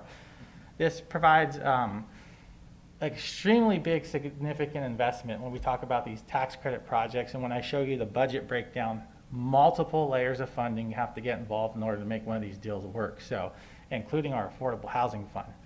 So this is a significant investment from our affordable housing fund when we have these tax credit projects. However, this is one of the highest priority items because these type of projects generate long-term, in this case, 30-year restricted senior housing in our community. For those that might be watching at home, and for those that may not be familiar or listening in for the first time, this site is very easy to identify. It's right between the post office and Walgreens on William Street. So it's a very, very nice, easy site. We anticipate, just like the first time the developer submitted the first round of tax credits, this developer has applied once. The site scored very high. Good walkability, good site location. So we anticipate that again. The reason the developer is coming back, similar to Broadstone Walk, similar to what's happening in the market rate construction environment, similar to even what's happening in our rehab program. We have supply chain delays, rising construction cost, rising labor cost, and of course the interest rates, both on residential financing and commercial, are going up, so as we're all aware. So think about this. In a project like this where the developer needs to go out and borrow over $3 million for a permanent loan, if I was just going to go out and buy a $400,000 condo, just me as a residential loan, and the loan officer quotes me 3% and says, hey, CJ, your 30-year mortgage is going to be 3%. Your total payment's going to be $2,000 a month if I was financing $400,000. I come back 2 weeks later and the loan officer says, hey, well, guess what, CJ, interest rates went up. So your interest rate's 5%. So your payment instead of $2,000 a month is going to be $2,400 a month, just for $400,000. So imagine a $3 million plus loan that when they have to go out and get financing, if that interest rate jumps from 3 to 5% on over $3 million, you're talking about going up thousands of dollars per month, not hundreds of dollars per month. So that last number 4 alone is a very, very high cost item. Now, similar to Broadstone Walk, with DHIC, they applied to the county. They said, hey, let's see what we can get from the county. Evergreen Construction went through the same process, the same competitive RFP process that the county has. So the county received a total of 6 applications from their RFP this fiscal, this 22 funding year. 5 of those were for 9% tax credit projects. 1 of them was for a 4% tax credit project. 1 of those 9% withdrew, leaving a balance of 4 tax credit projects.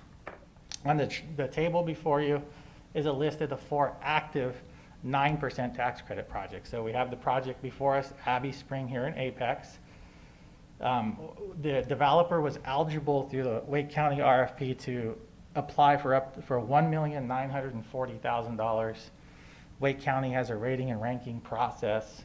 They hire a third-party consultant. They look at the developer's pro forma, and then they come up with a recommendation. So just last Monday, the Board of Commissioners approved a reduction down to $1,763,386. So it's a reduction of $176,000 and change. But if you really look at this table closely, there's no other project that's even close in the amount that's getting to to this project from Wake County. If you take a look at Cary's project, they're 3 units smaller. And you take a look at the column that says revised approved funding amount.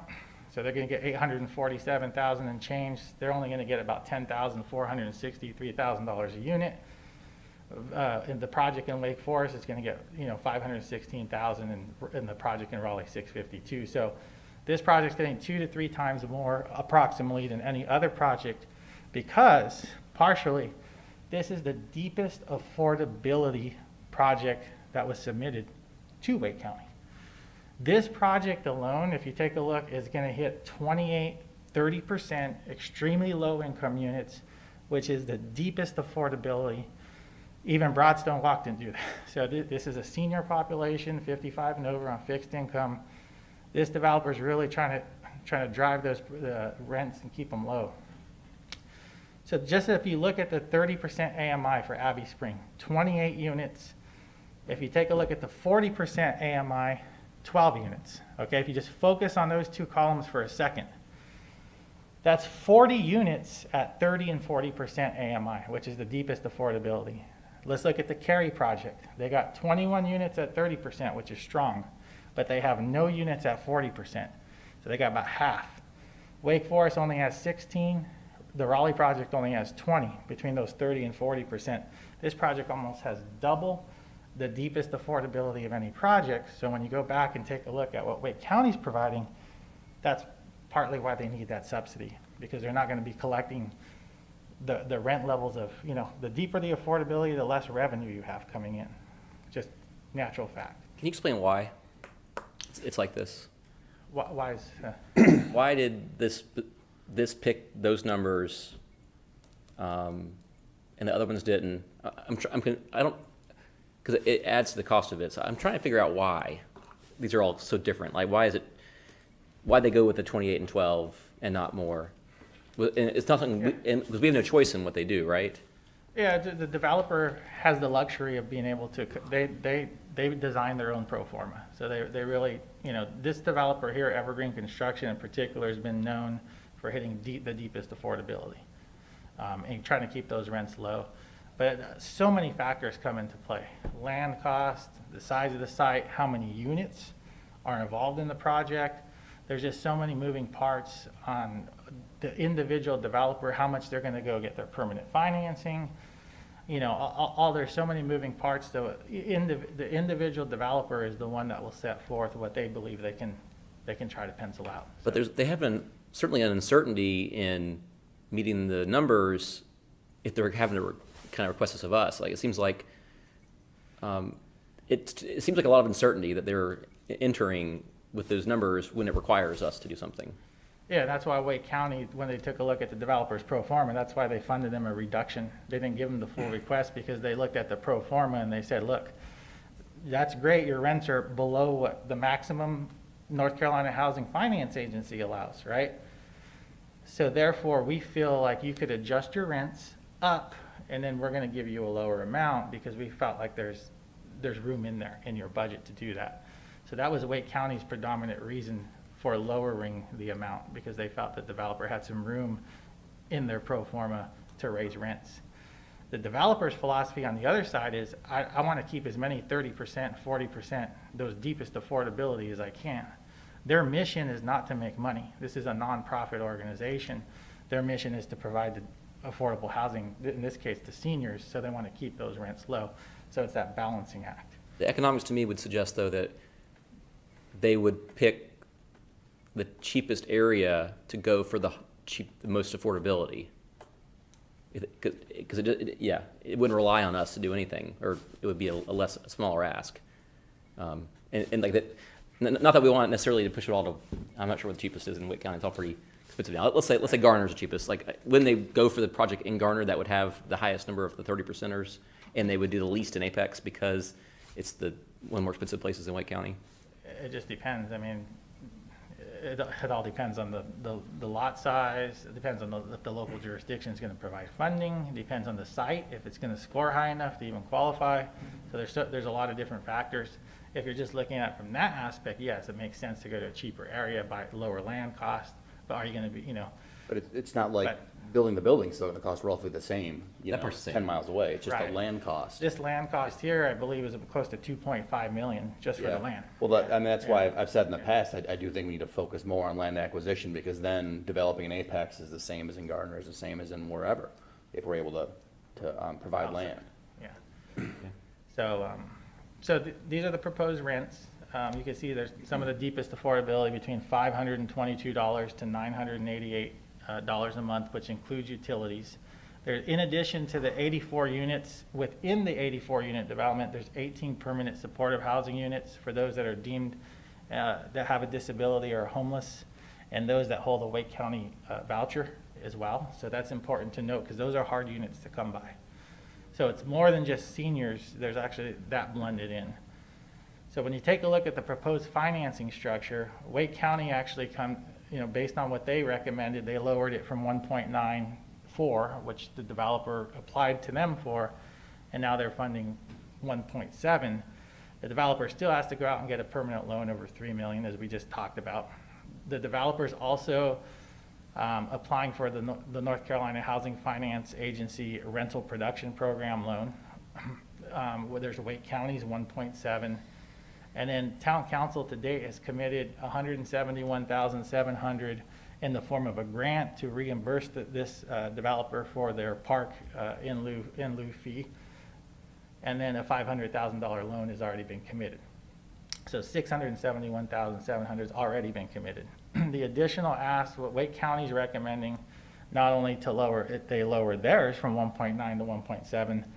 They're recommending that Apex lowers our contribution from $500,000 down to $408,962, because like I said, they looked in the developer's pro forma and they felt there was room for raising rents and some other things in their pro forma that they could come up with. Therefore, that's why you see a deferred developer fee, because now the developer, being that they got less money from Wake County, is already having to adjust the rents upward, and now they're going to have to come in with the deferred developer fee. So that deferred developer fee was not there before. They're having to make up the difference somewhere. It's a pretty tight budget. Then the tax credit program, if they're awarded, provides about 58% of the project equity, a little over $10 million, and so you're looking at about a $17.3 million project. If town council decided to go with Wake County's funding recommendation at the lower amount at the $408,000 instead of the $500,000 ask that the developer's asking the town of Apex this time around, based on projected revenues at 1.7, which is holding the affordable housing fund at about a penny and a half at the current rate, we estimate about 1.7. If we fully fund the Apex CARES rehab program at $250,000, what's already been committed to date, the $671,700. If we were to fund Abbey Spring at $408,962, that would leave a little under $400,000 still in the fund for this upcoming fiscal year. So it's a little bit different situation in Broadstone Walk in the sense that we were looking at about having $15,000 left in the fund. This would be a couple $100,000 left in the fund. If we were to fund the developer's full ask of $500,000 this time around, everything pretty much stays the same with all the other funding sources in here. In our affordable housing fund, we'd have about $278,000 in change. So it's about an $80,000 to $90,000 difference between what Wake County is recommending at the 402 versus what the developer is asking for at the $500,000 this time around from Apex. The developer is providing 84 units, or would be providing 84 units at senior housing 55 years and over. That would include 42 one-bedrooms and 42 two-bedrooms. Once again, hitting that 30 to 60% AMI percentage. 522 to 988 is the estimated rent range. And then there would be those 10% targeted units for disabled homeless, and then 10% targeted units for the Wake County voucher holders within this project. When you look at Broadstone Walk, just out of comparison, notice their affordable AMI percentage, they weren't able to hit 30%, right? They're only able to hit 40. Look at their rent ranges are from $699 to $1,424. And when you go back to Abbey Spring, you're at $522 to $988. Once again, these are individuals that are predominantly on fixed income. Their only source of income predominantly is Social Security. Very low inflation of their income that they get increases. Social Security is not sufficient in most cases to provide housing, and they might have some of them might have a part-time job, some of them might have a supplemental pension, but if you look at the income limits here, if you're at that 30% AMI and you're a single person, then the most that I can make is $22,470. That's the maximum I can make in order to qualify for one of these units. So if I'm a single person, I can make anywhere from $22,470 as the maximum, all the way up to $44,940 if I'm at that 60% AMI range. And then you have your 2, 3, 4, and 5 person, you get incremental boost because you're a higher household size. If this project is awarded funding, if they're able to go out and submit a tax credit project, which the deadline is May 13th, right around the corner, if the project's able to get built, we can add 84 more units into our housing portfolio. We'll have a 475 unit, that would put us at 475 units in Apex. And the next steps is to issue a financing commitment letter based upon what town council approves tonight. And then Evergreen Construction Company needs to secure all their financial commitments, and then they can competitively apply to the North Carolina Housing Finance Agency for the tax credits. The application deadline is May 13th, so it's right around the corner. Wake County made their decision last week, and now the developer's coming back to us. And then the award notifications for the 9% tax credit program usually get announced in August of every year. So it's a pretty quick, you'll know if they got it or not. That's it. That concludes staff's presentation. Thank you, sir. Yeah. Questions? I had another question just about the right policy for Apex. Your thoughts on, in this era of rapidly rising house prices that are outpacing area median income levels, or income levels in general, is it a good policy decision to, in theory, to say we would love just the most number of the 60% we can get, even if we can get 160% versus 70 mixed between those other levels, is that better or worse? I think that's worse. I think you want to go for the deeper affordability, especially with this population at 55 and over, fixed income. This might be our first ever affordable senior I'm not aware. I'll have to ask Diane. Are you aware of another affordable senior project in the town of Apex? And this might be our first 100% affordable senior project that I can think Well, of. Wake Acres is affordable housing is senior only. It's on James Street, but that was built, I think, in the 80s, maybe? It was way before my time. Yeah, so I think the goal is to try to get the deepest affordability for this population especially. Okay. Yeah, that would be my recommendation. I mean, staff gets phone calls. I got 2 phone calls from seniors yesterday. Where do I go? I make $800 a month, $1,000 a month. I'm on fixed income. CJ, what do I do? Where do I go? The vacancy rates are so low, so expensive out there. So I think, from a staff's point of view, I think the deeper affordability, if we are able to do it, I think that would be the right direction to go. The biggest, if you look at our affordable housing plan, where there's a 2,000 plus unit gap of 50% or 40% under. This is the highest, some of the highest, most vulnerable population that we have out there, those 30 and 40% AMI population. So, okay. And like I mentioned, Broadstone Walk wasn't even able to hit that. This is not like you get these every day. So just something to think about. So. I was going to ask, what is our deficit, would you estimate, for housing affordable needs? And it might vary based on AMI, but how would you respond to that? Well, we just did that stuff. We did a cost burden analysis, and we did a supply gap analysis. And I think the most recent American Community Survey, 5-year American Community Survey estimate that was published was from, I think we're like 1,400 plus units of 30 or 40% AMI. That's how many more rental units we need to generate here in Apex just to catch up to where we need to be. So it's a big gap. Yeah, it's a very big gap. And then the senior population especially is another population that, you don't see these type of projects come around too often. And that's a population that's definitely needing affordable housing. So. Anyone else? Yeah, I have some thoughts. So this is a great project. This is badly needed, and I'm pretty sure we're going to make sure this gets done tonight. I do want to spend some time, though, to complain more about the county and their policy and what they've done, because at this point, I still don't know what the policy is, and there doesn't appear to be one.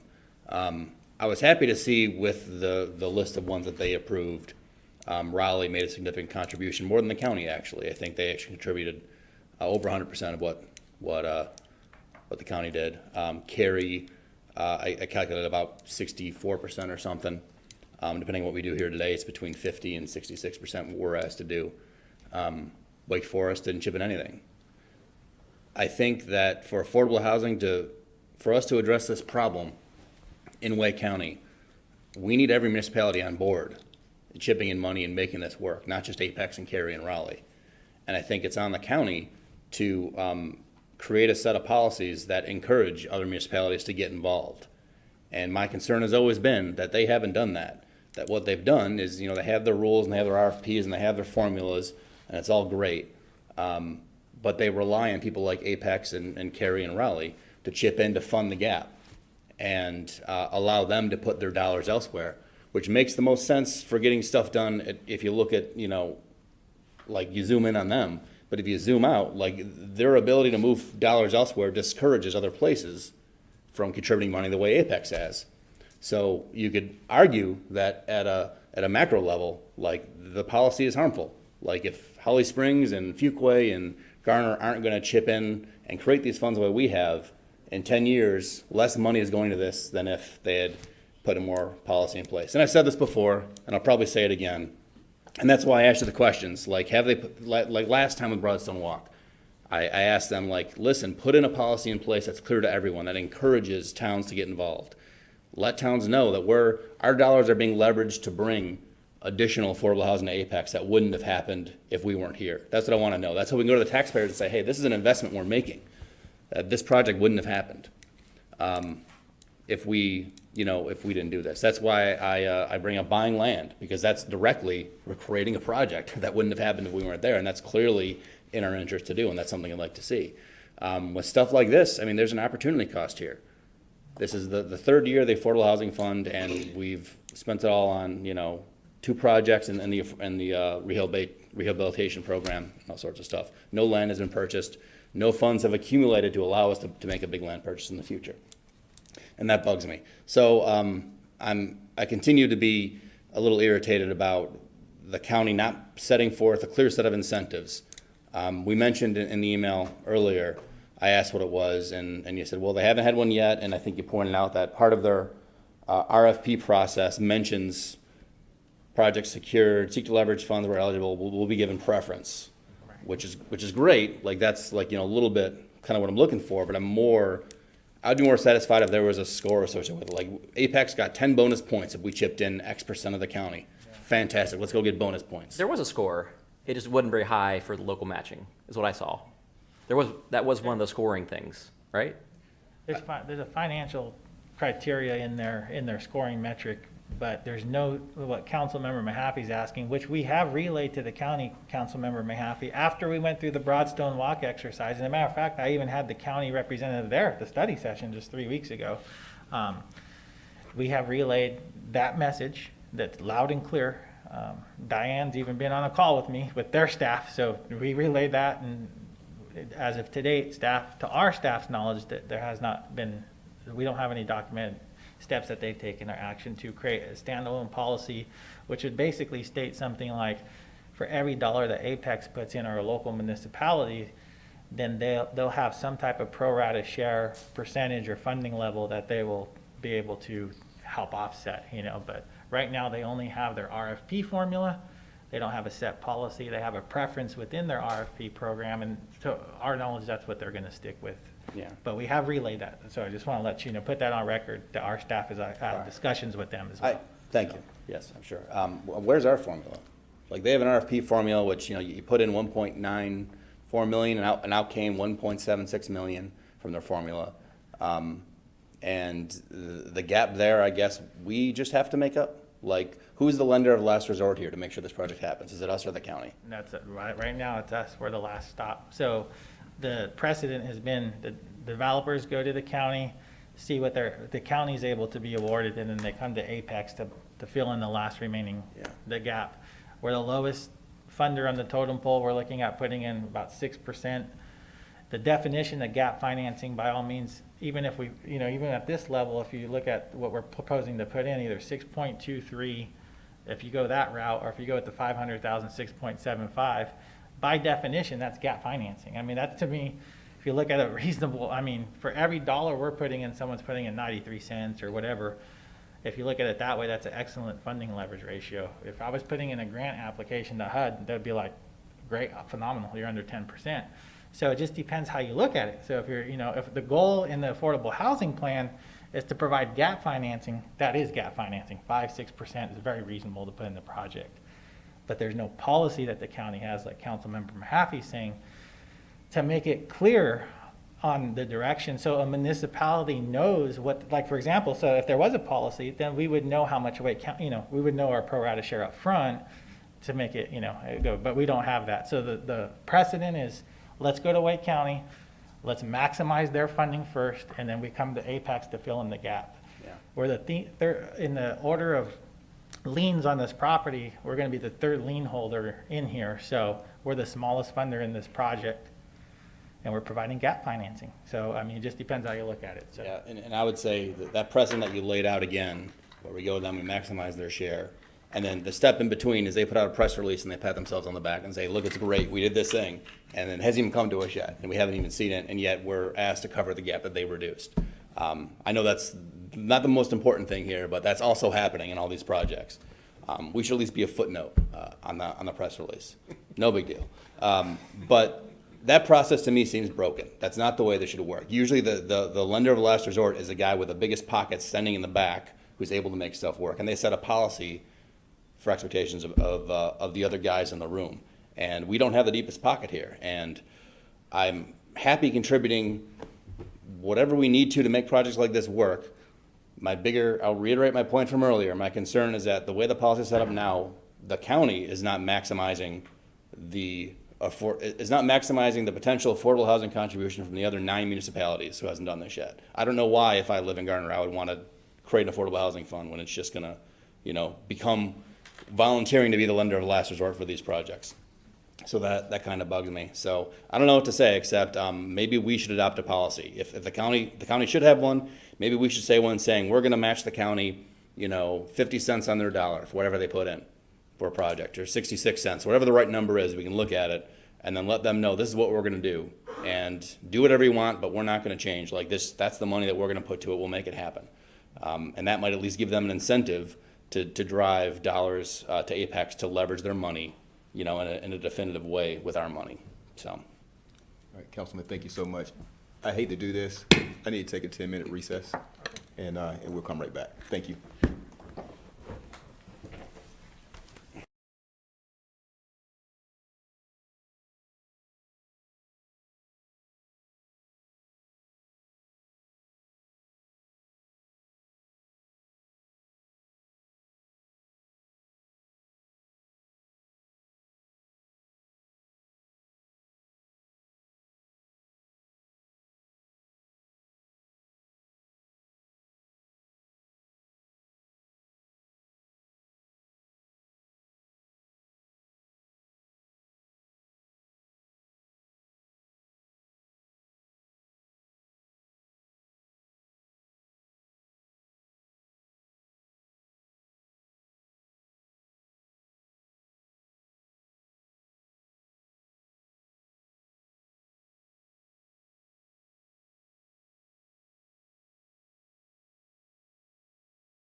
everyone. I appreciate your patience. We'll resume with the discussion. Councilman, did you have anything additional? Where was I? The red light is almost up for you. Yeah. It's blinking now. No, I mean, I'd just like to again reiterate my dissatisfaction with the set of policies the county's put in place as it relates to incentivizing municipalities to participate. I think it's harmful. I think it minimizes or eliminates contributions from other municipalities who aren't, they don't see an incentive to do that. And I think absent them having a policy, I think we should have a policy ourselves. Not necessarily to incentivize the county, I'm not sure they would care, but to set expectations for what we're looking to do, and maybe it'll bring in more county dollars, maybe not, I don't know. Have we had a deep discussion with elected on this? Have you talked with them? Yeah, I talked with a lot of the county commissioners for a long time about the previous project, and I thought that we had reached an understanding, but at the end of the day, we ended up funding the entire gap, and they did not, so. Well, at risk of opening the door for Councilman Mahaffey to start talking again, I will say that I agree with his sentiment, but I disagree with his ultimate conclusion. I don't think that a policy for us would be a good idea, because I do feel like when we're looking at the issue of the gap funding, if we create these same procedures, essentially we're just creating another gap. I don't like it that we're providing a lot of money that we feel that Wake County should be providing. But at the same time, I also recognize that we're trying to solve a genuine problem. People are not able to live here. I had a family move out of my neighborhood this week because they had to move back to Florida because their family couldn't afford to move here. This is a real problem that we're all dealing with, and I wish, absolutely wish, we weren't the pair of last resort. However, I'm living in the real world, and I know that Wake County is doing what it can to do in order to help divide up the funds that they have amongst the many different issues they have to address. I appreciate CJ, your hard work in talking and bringing and advocating this very issue to Wake County, because I do think that it's important for them to understand that they need to play a larger role in this bigger picture. I agree completely with Councilmember Mahaffey with the idea that perhaps we should start looking at purchasing land, because the cost of the building is something that we can ultimately offset a lot easier with those funding. But knowing that I don't live in a perfect world, I will say that if we have Wake County coming up with their formula and we have a matching formula, I'm no mathematician, I'm just a lawyer, but I'll tell you that if they say 40% and we say 40%, I've still got some left over. I got 20% left over, and unfortunately that creates a gap, and that doesn't solve the problem. So I feel very strongly that in the way that we're approaching this, we're at least solving the problem. Thank you. Anyone else? I would just agree with both of you. I think we have a problem, and I think it's our value as a council that we're trying to address it here in Apex, and I think that's extremely important, because my goal, and I think a lot of our goals, is that we want people of different incomes to be able to afford to live here. I mean, that's what I'm about. That's why I'm here. And so I will support this project, but I think the conversation needs to continue. You know, we will continue to stay engaged with the county, and really appreciate you, CJ, for the work you're doing. And I just think the work will continue and the conversation needs to continue.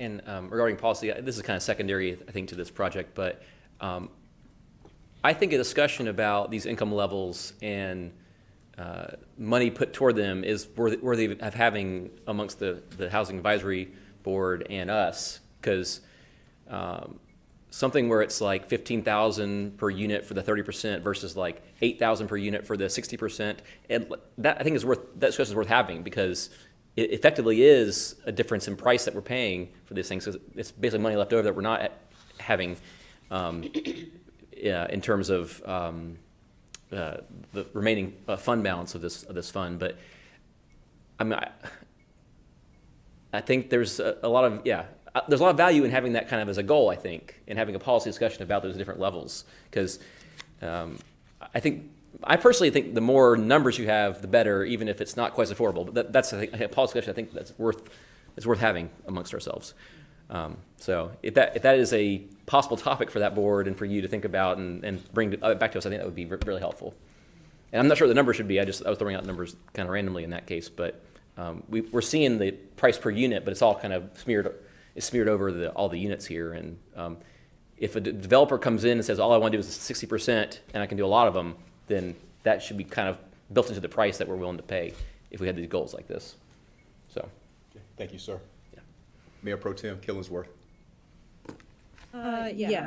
Just in response to a couple of different things. In response to Councilmember Gann, in limiting the AMI, we're basically saying that only a certain person with a certain type of income can live here, which in my opinion is not great. It's not a good statement to make. So I think the bigger picture of the discussion that we should be having is, I think that having a regional plan, working with Wake County and other municipalities that are also addressing affordable housing, is a worthy discussion to have.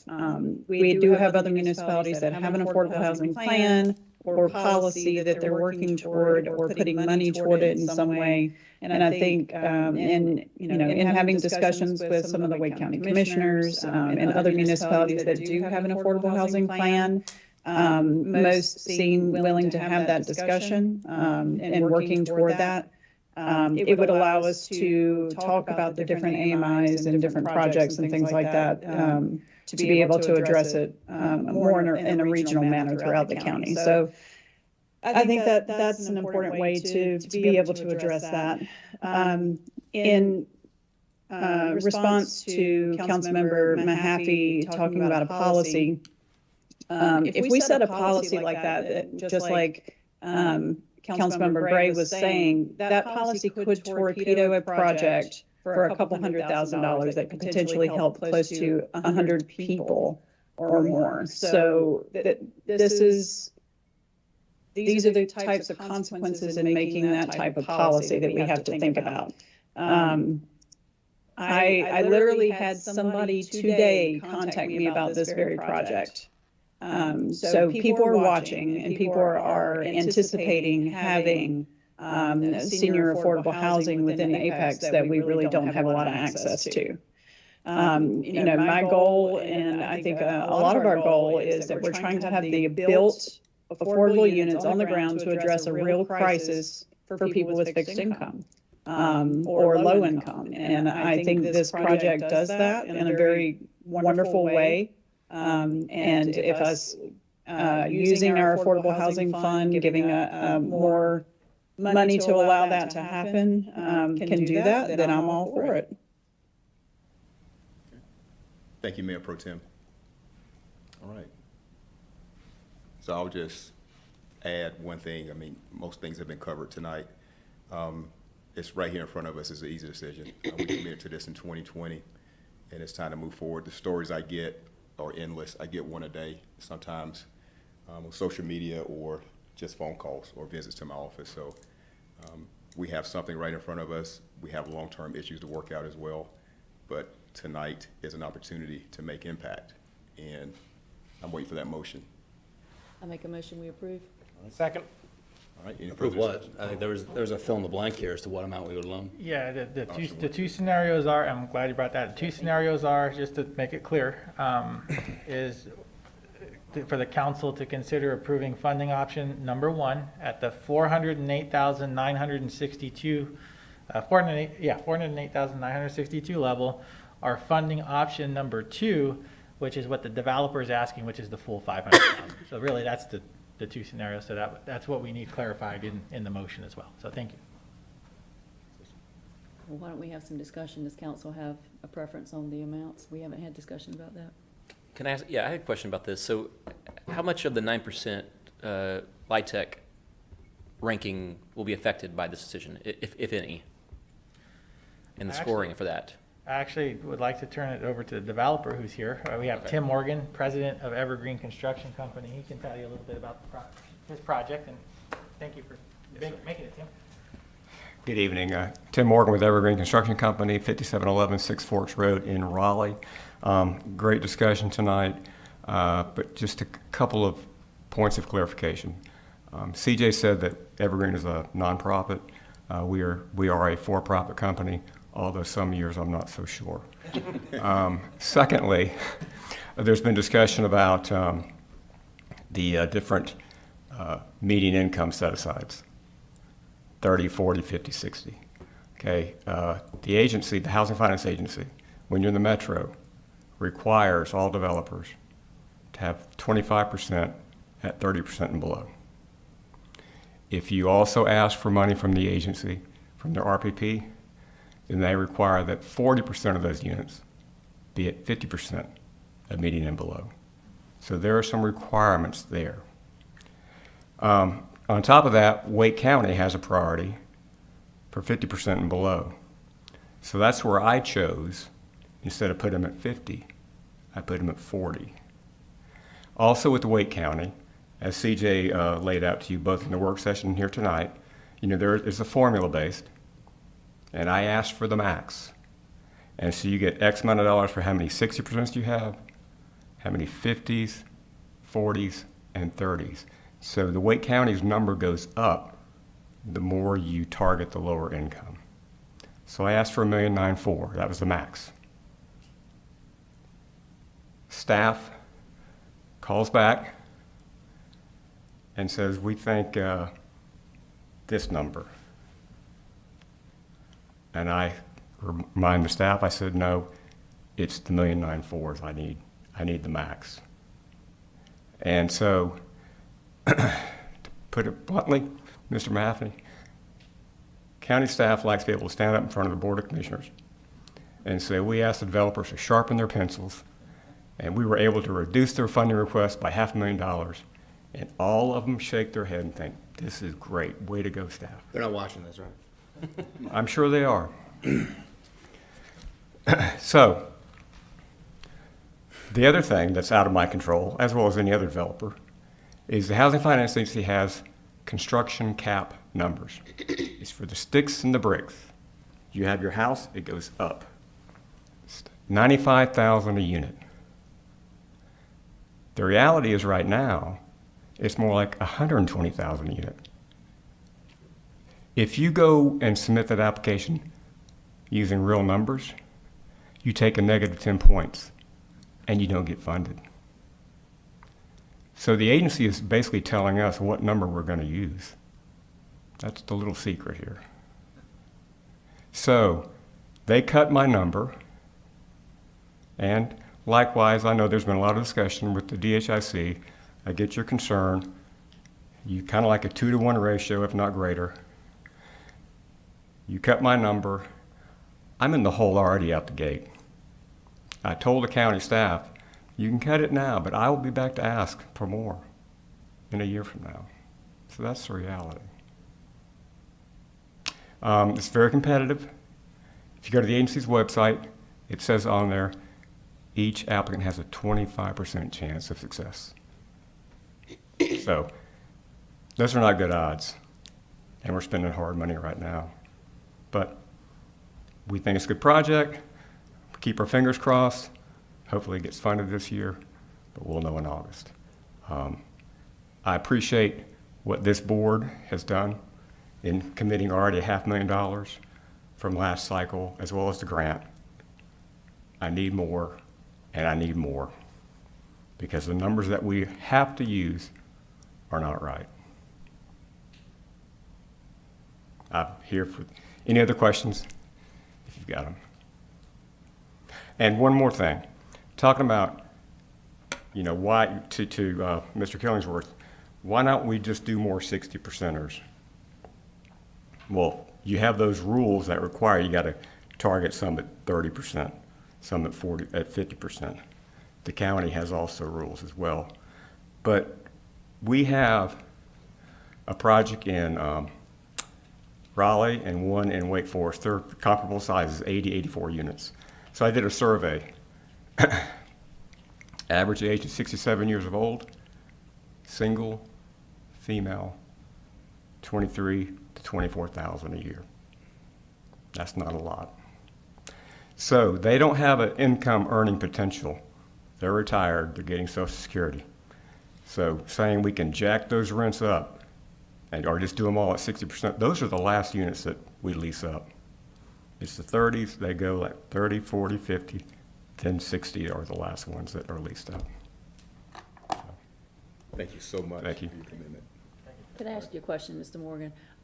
What would be the implications to you in the project if we did the 408,962 versus the 500,000?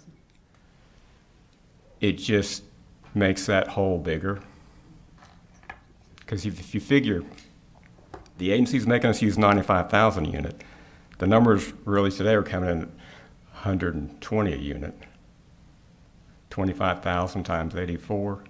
I've already got a big gap, whether you put in 500 or 408. So.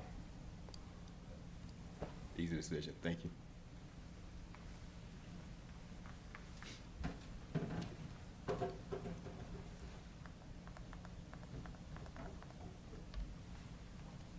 You made a motion earlier. I'd make a motion, we commit the 500,000. Thank you. Second? Got a motion second. Any more discussion on that? We'll move to the My vote. only discussion is this is an investment in people, and the need is there. And when I said earlier, my value is that I want people of different incomes to be able to live in Apex. That also means people across the lifespan. And we hear every day, you know, our seniors really need affordable housing in Apex. So to me, this is an investment in our people, and I think it's worth it.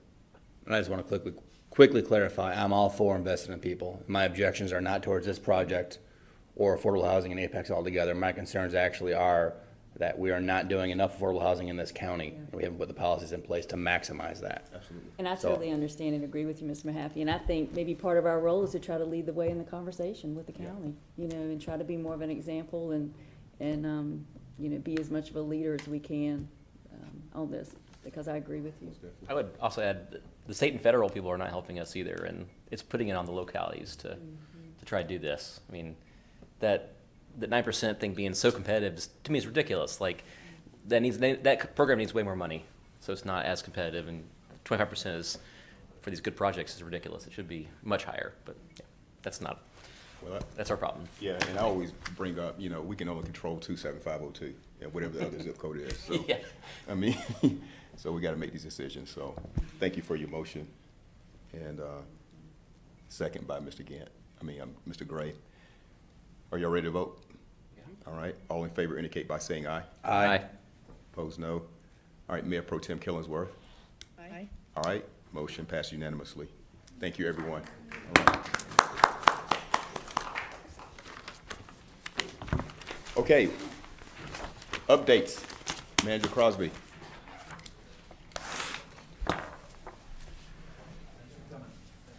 Good evening. So I'll try to make this quick because I know we had a long evening. First of all, I just want to express how excited I was about this past weekend's Earth Fest and our first opportunity to host our community on the town campus.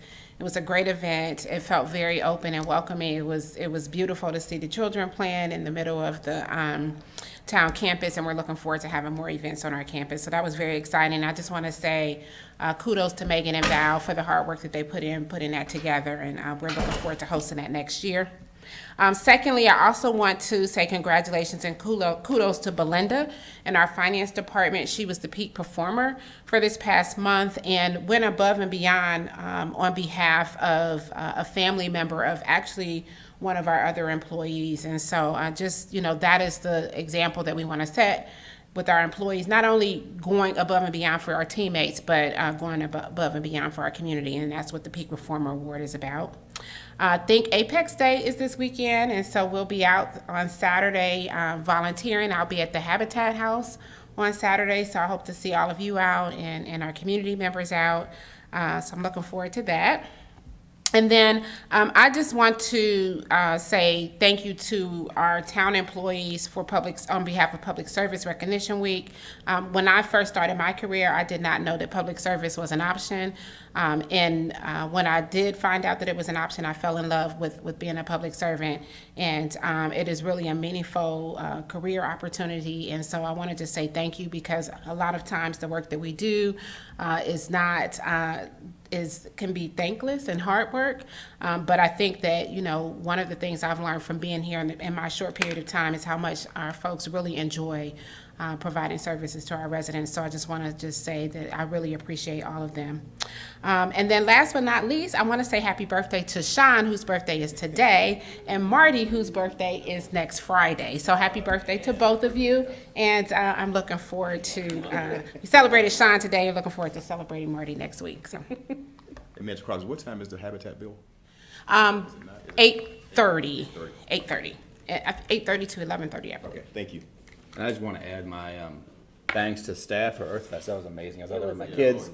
They were running around. I personally wasn't able to enjoy it as much as I wanted, because I was sort of trailing along with them, making sure they weren't, running off and doing something. But my kids had a blast. Oh, you should have let them run off. All the other kids were. At one point, I gave up and I put them in the middle. But my mistake was they got their faces painted before they were running around with the bubbles. So they got the bubbles, and it was just like smear of like black and whatever it was. Wasn't the best order, but it was still pretty cool. It was well done, for sure. Well done. And I appreciate the opportunity to watch Councilman Mahaffey in the center of the courtyard dancing away. I like to party, man. I like to party. I didn't see that. I missed that. Big Sorry, I time. missed that. Yeah. We might have it on camera somewhere. It may pop up on YouTube. It's on my TikTok. Yeah, it was really a nice event. It was a really great event. Thanks. All right, thank you. Thanks for the job you're doing. All right, anything else? Move to, make sure, closed session 1. Possible motion to go into closed session pursuant to NCGS 143-318.11A5 to discuss the town's negotiating position to the acquisition of real property. So moved. I second it. Motion second. All in favor, say aye. Aye. Opposed, no. Mayor Pro Tem Killingsworth? Aye. All right, motion passed unanimously. We're going into closed session.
Yep.